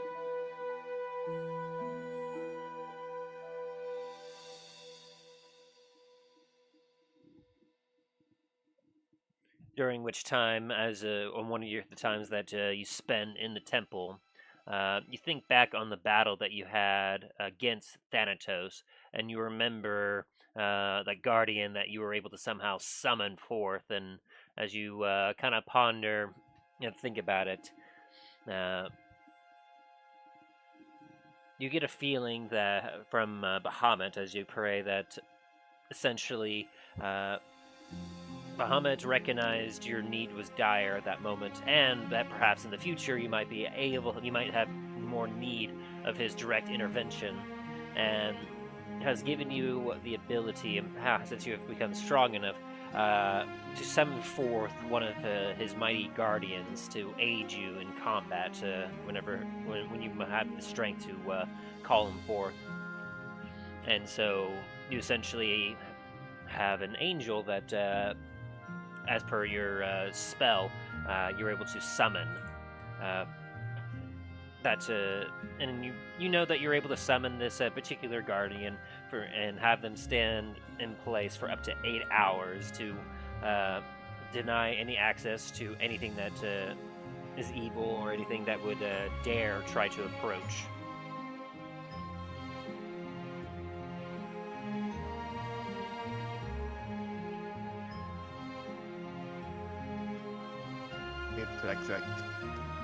Praying my thanks to Bahamut. Like it's like I make an one of the offerings by placing a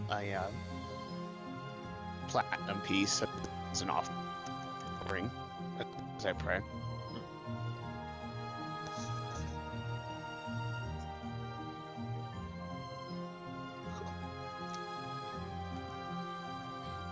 So, as the week goes by, and you all continue to congregate at the palace, and the evening comes by late on the 6th day of your resting period, as the four of you are hanging out in into the palace, resting from the workload of the day, and talking with each other as you're kind of easing up for an evening of rest.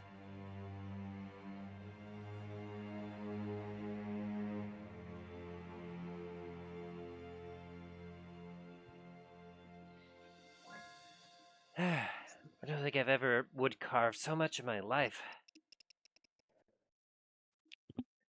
I feel like we're definitely making good progress on that tavern, Milo.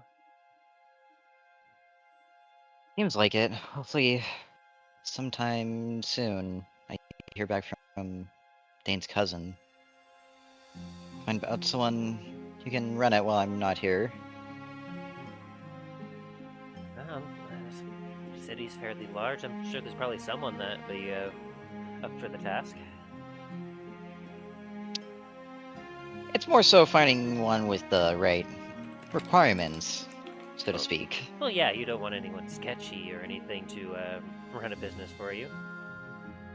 Like Lure. Lure was a very helpful sort. He was a very nice guy. Yeah.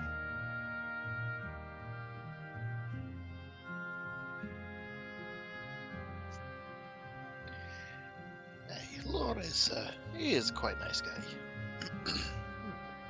Your help has been invaluable as well, Dain. I mean, I gotta say, the stuff you've been bringing over that you've helped make, I'm sure that once we put it in place, this new tavern's never gonna fall. Hey, one would hope, anyway. And So your cousins are going to be happy about that. I don't think I've ever seen this, the alchemy jug being completely drained within a few seconds. Other than when we were using it to refill the water barrels. It's, Those guys just always plastered at work. pretty much. Maybe it's a good thing I left when I did.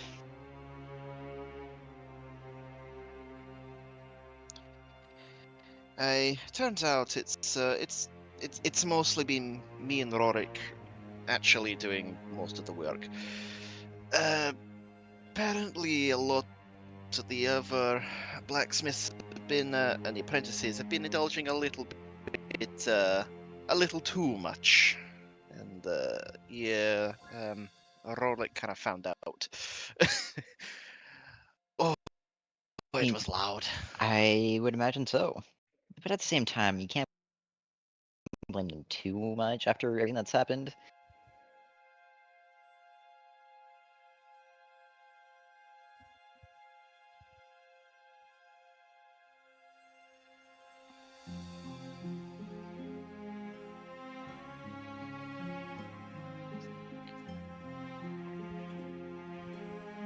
Ah. Do you think the people here are grateful for what we've done?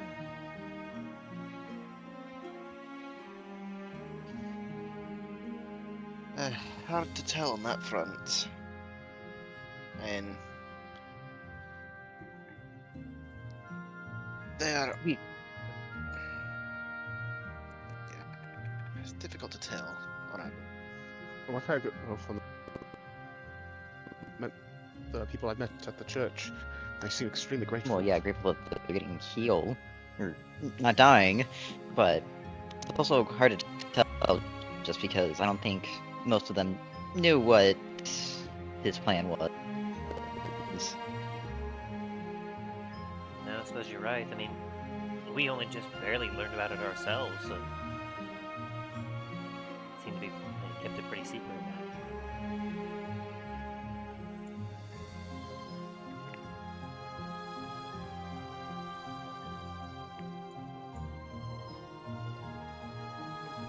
But I mean, some of them seem happier at It's least. true.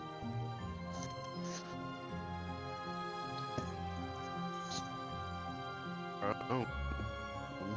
And not to be dictated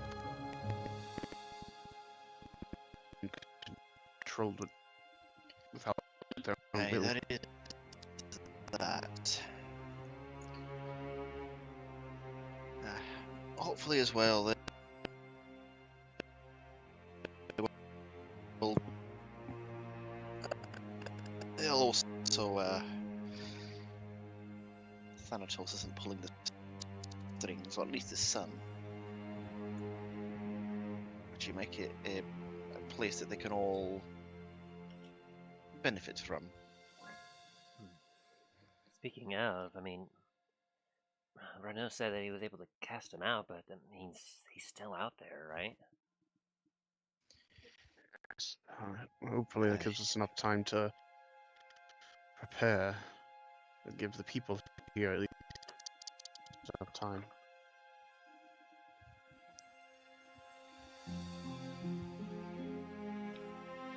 At some point, we may have to face him again.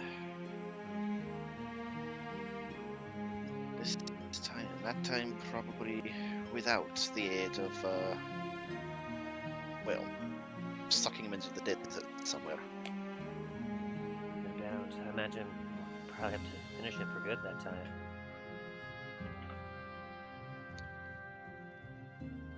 Aye. And we'll all have the strength to do so. I think we could do it. I mean, he didn't seem that tough when we were kicking it to him, huh? I kind of give him a look of like, speak here for yourself. Like I'm still like Talos is still like even to this day feeling some of the like the soreness, especially from that scar he has now. Goes down and kind of scratches the back of his head. Yeah, I mean, I'll be honest, I don't know if I'd be willing to go on my way to find him. I mean, in any case, I mean, he definitely seems like a tyrannical, evil person, but like the sun seemed the one that was kind of more of a threat to the people of this area.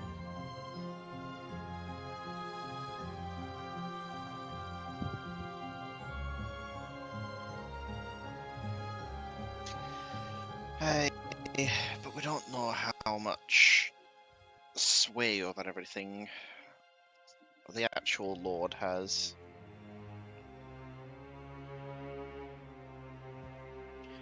But it is good that we've gotten rid of the sun.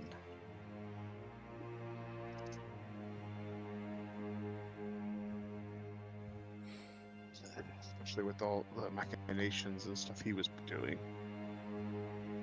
Aye. It's like even if we'd foiled his plan for his mind control, he could have had something up his sleeve as well. Yeah, and I don't know what else he could have had planned. Franir told me that the scholars of the Circle have been scouring through that all the his office that you found originally, Milo. Say they're finding some interesting stuff in there, but they haven't quite found anything yet. But they'll inform us when if they do find anything. Will they find enough any information that can help us? Possibly maybe to deal with his father when he comes back.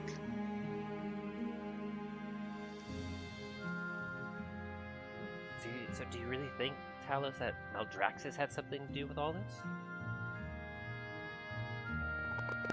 And I have a suspicion, especially if it with someone from what the book Milo was able to find, and so it had some mentioning of allies in the direction of Duskwood. Doesn't necessarily mean it was Maldraxxus, though, either. Still, I wouldn't put it past them to find a powerful ally like that. Yeah.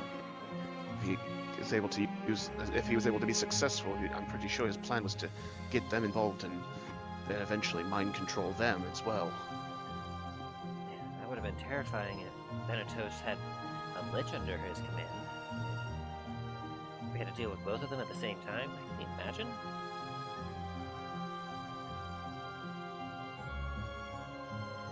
Sometimes I don't even think I want to imagine something like that. A lich alone is hard enough. Then, especially during that fight, he was able to control, or at least spellbound a few of you. Yeah, how did it even feel, Dain and Milo? Like I saw your eyes during that fight, and you didn't look like yourself.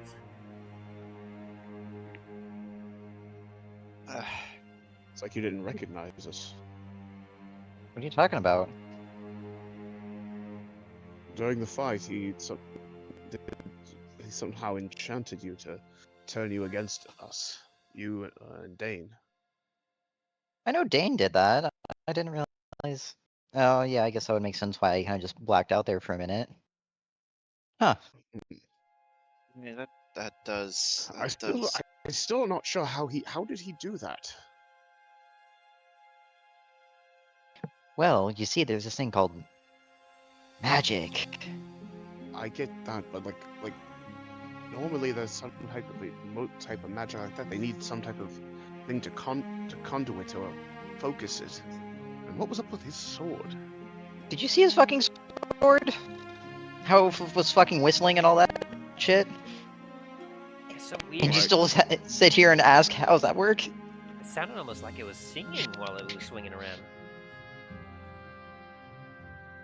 It was so haunting. Hey, if you actually happen grab the sword. Ah, hi, I've got it. Gonna hang it up. Maybe we could take a look at it and see. Might get a closer look at Well, it. we need to give it a bit of a clean. It's well, it's currently covered in most of us right now.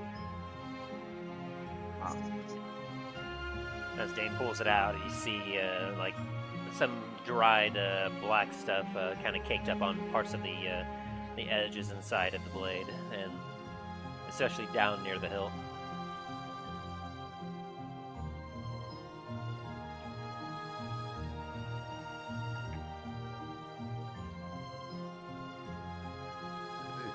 Yeah, he had quite a death grip on this thing.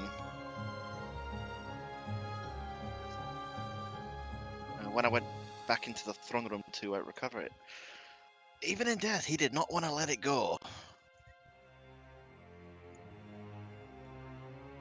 Yeah, that's pretty common from what I've been told, at least.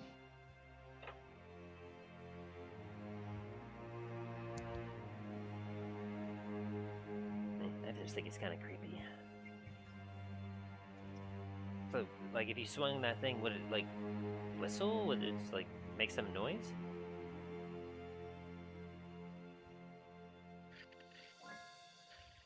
And judging by the holes in it, most likely. That's what he was doing anyway.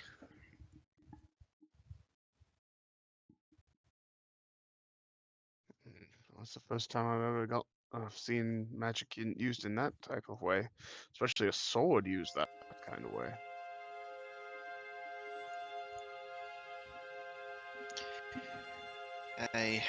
The thing is, though, we don't know if it was the sword that was causing it or him himself. Just I I mean, mean, you could swing it around and find out. and if we want to, Talos, you swing it around. You've definitely got the headroom on us all. Alright, so I can give it a shot. And take the sword and take a few steps back so I'm not too close to anybody and start trying to imitate what I can remember what Thanatos was what his son was doing. roll me a Actually, you performance know check. what? It's probably not going to be good. An 11. So as you think about what he did, you remember seeing him take it and kind of swing it around his body in a specific way, and you try your best to mimic that. And as you get it up to speed, you hear the sword wailing a little bit. Here you go.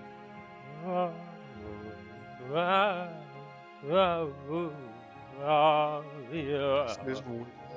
Like this is Alright, weird. stop. Fucking, I've heard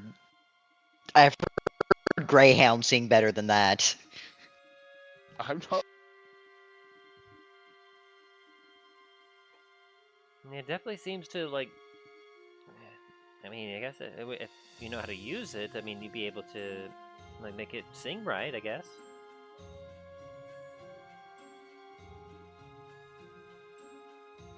But it's more his words, like, as he was swinging that thing around, he kind of, like, it sounded like he was almost singing?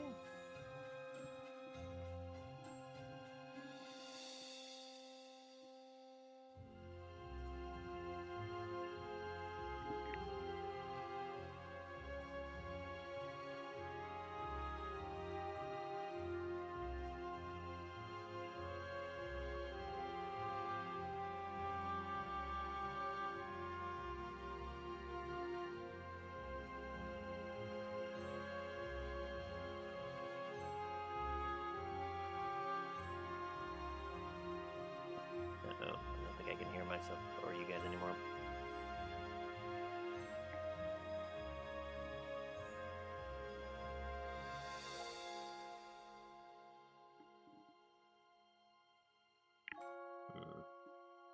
Hello.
Test. Test.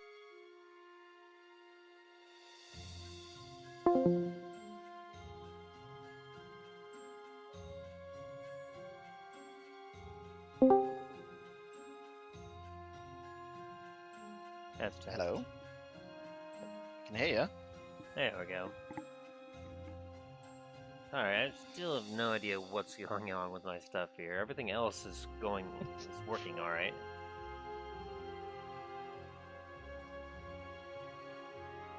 It's all good. Anyway, what did I miss? You start speaking as Dallin, I'm assuming. Mm-hmm. In draconic, demonic, abyssal.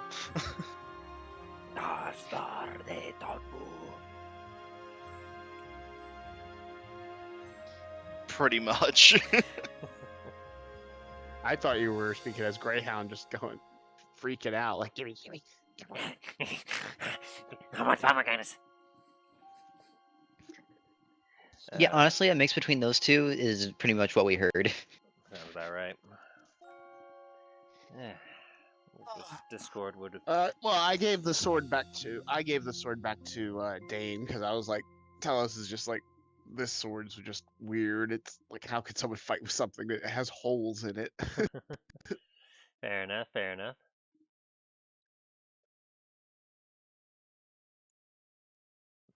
Dallin would have basically kind of like commented saying that he seemed to notice that as he was swinging around, Thanatos seemed to be kind of singing at the same time.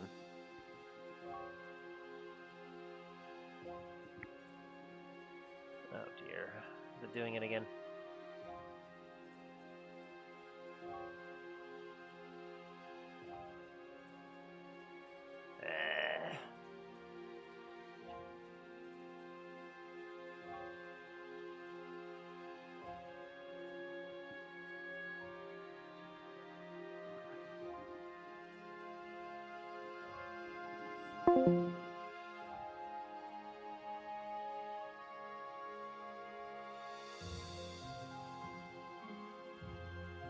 Let's see how this is when I use my phone instead. There we go, much more clear. Well, it won't be terribly great audio, but seeing as how the Discord on my PC isn't wanting to work, let's just go based off my phone. Sounds good. So, as I was saying, Dallin would have commented about how he would have noticed Thanatos singing while, or what some would consider singing, while swinging his sword around. So maybe that had something to do with it. A distinct possibility. Dain, you know what? Can I see that sword? I'll give it a shot. Hey, I'm gonna pass it over. Do you have proficiency with Greatswords, Milo? I do not. Do you have proficiency with any instrument? I also do not. Alright, you get a performance check with a disadvantage. Very well.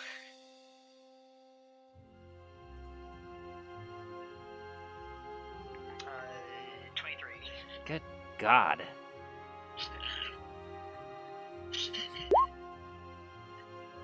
Thankfully, I am proficient with performance, so I have reliable talent.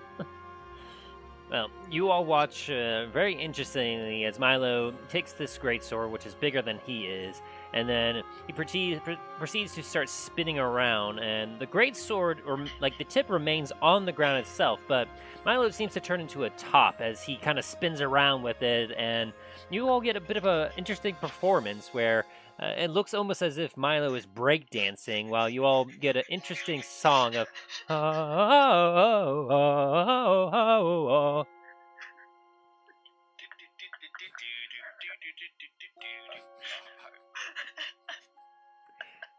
As Dylan just kind of sees this and goes, huh, I guess that's one way to do it.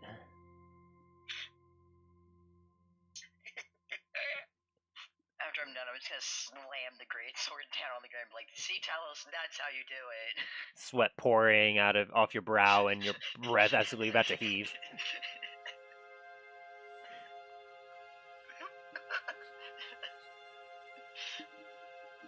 That's currently going through Talos' mind right now.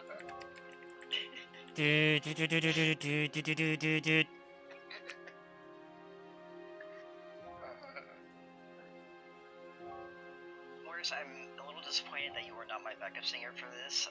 Next time, please do better.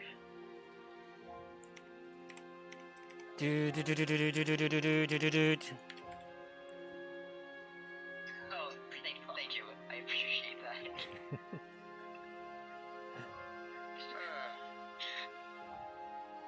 Well, at least we know it does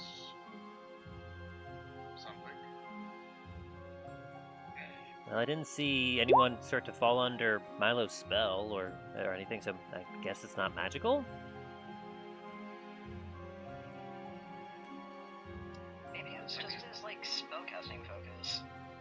Like, I know some, like, I'm pretty sure, what, you guys need some, like, crest or holy symbol for you guys, right? I feel like kind of going to the bots, maybe? I mean, I always find a bard's performance could be kind of enchanting, but I never saw a bard ever do that.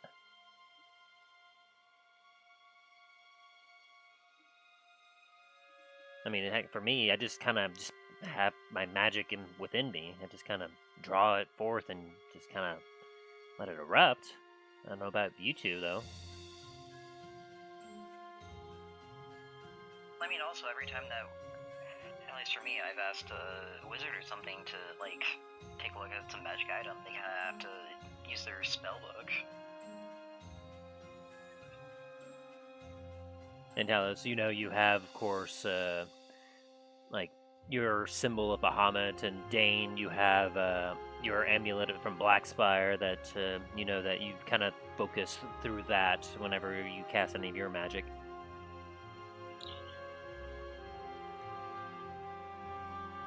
Though whether or not you want to disclose that to the others is up to you. I've talked about whenever I need to use any other kind of, like, just use my connection to Bahamut to have his blessing.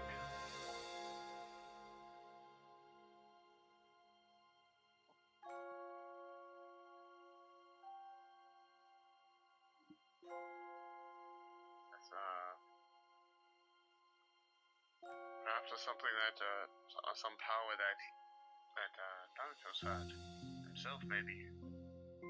Yeah, maybe. I mean, you think he believed in any gods? Maybe. His father was a chromatic dragon, and they worship Tiamat. So. No, that guy probably just worshipped his dad too much. That could be true. And a faith in something can give you power. Yeah, I don't want to think about it. As dangerous enough as it was, I'd hate to think that he'd be powerful enough to give other people power. That is true. I've read in books that other adventurers have found lost tribes and ancient civilizations that gained power by worshipping stone idols or some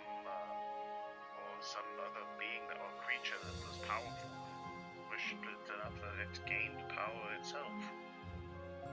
I think we just call those dwarves.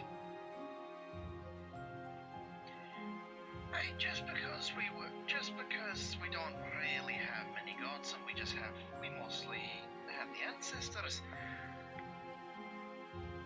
We're not a backwards tribe, alright? No, I was meaning because you guys really appreciate your stonework. Oh, aye.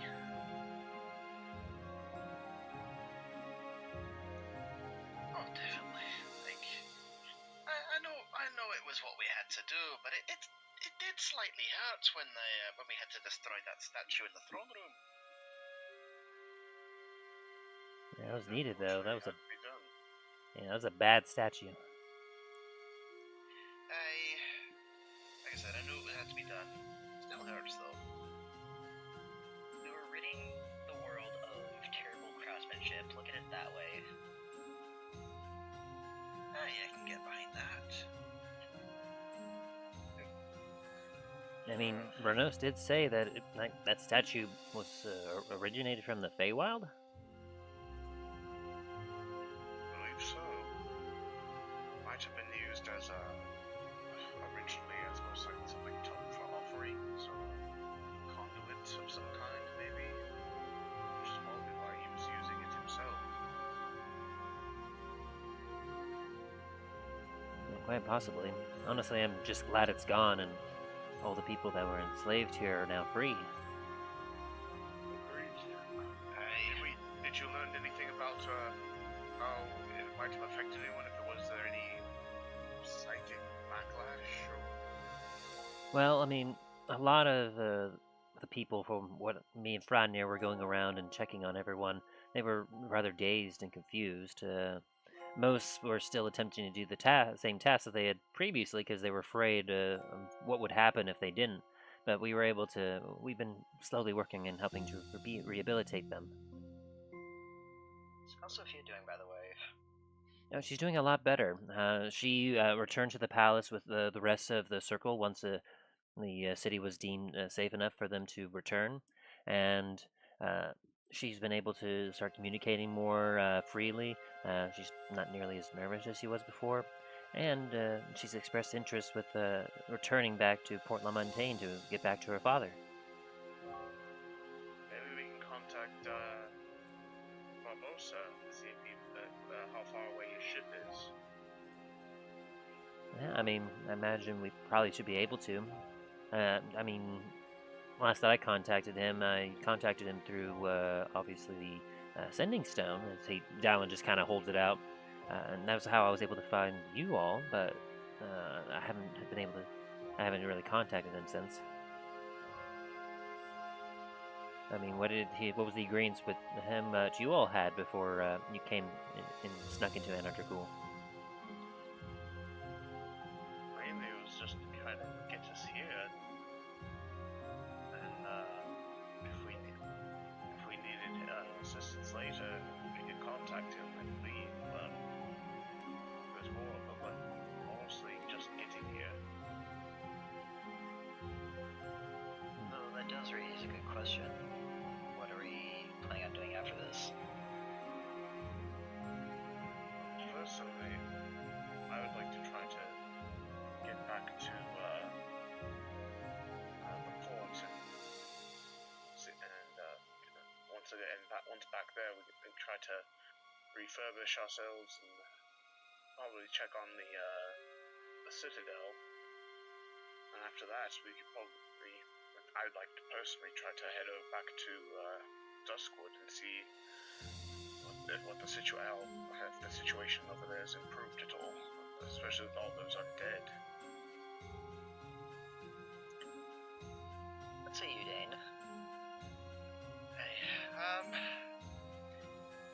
At some point, murderer that we heard about. Yeah, there is that. On my side, I would very much like to head on down to Raymond's Crest at some point.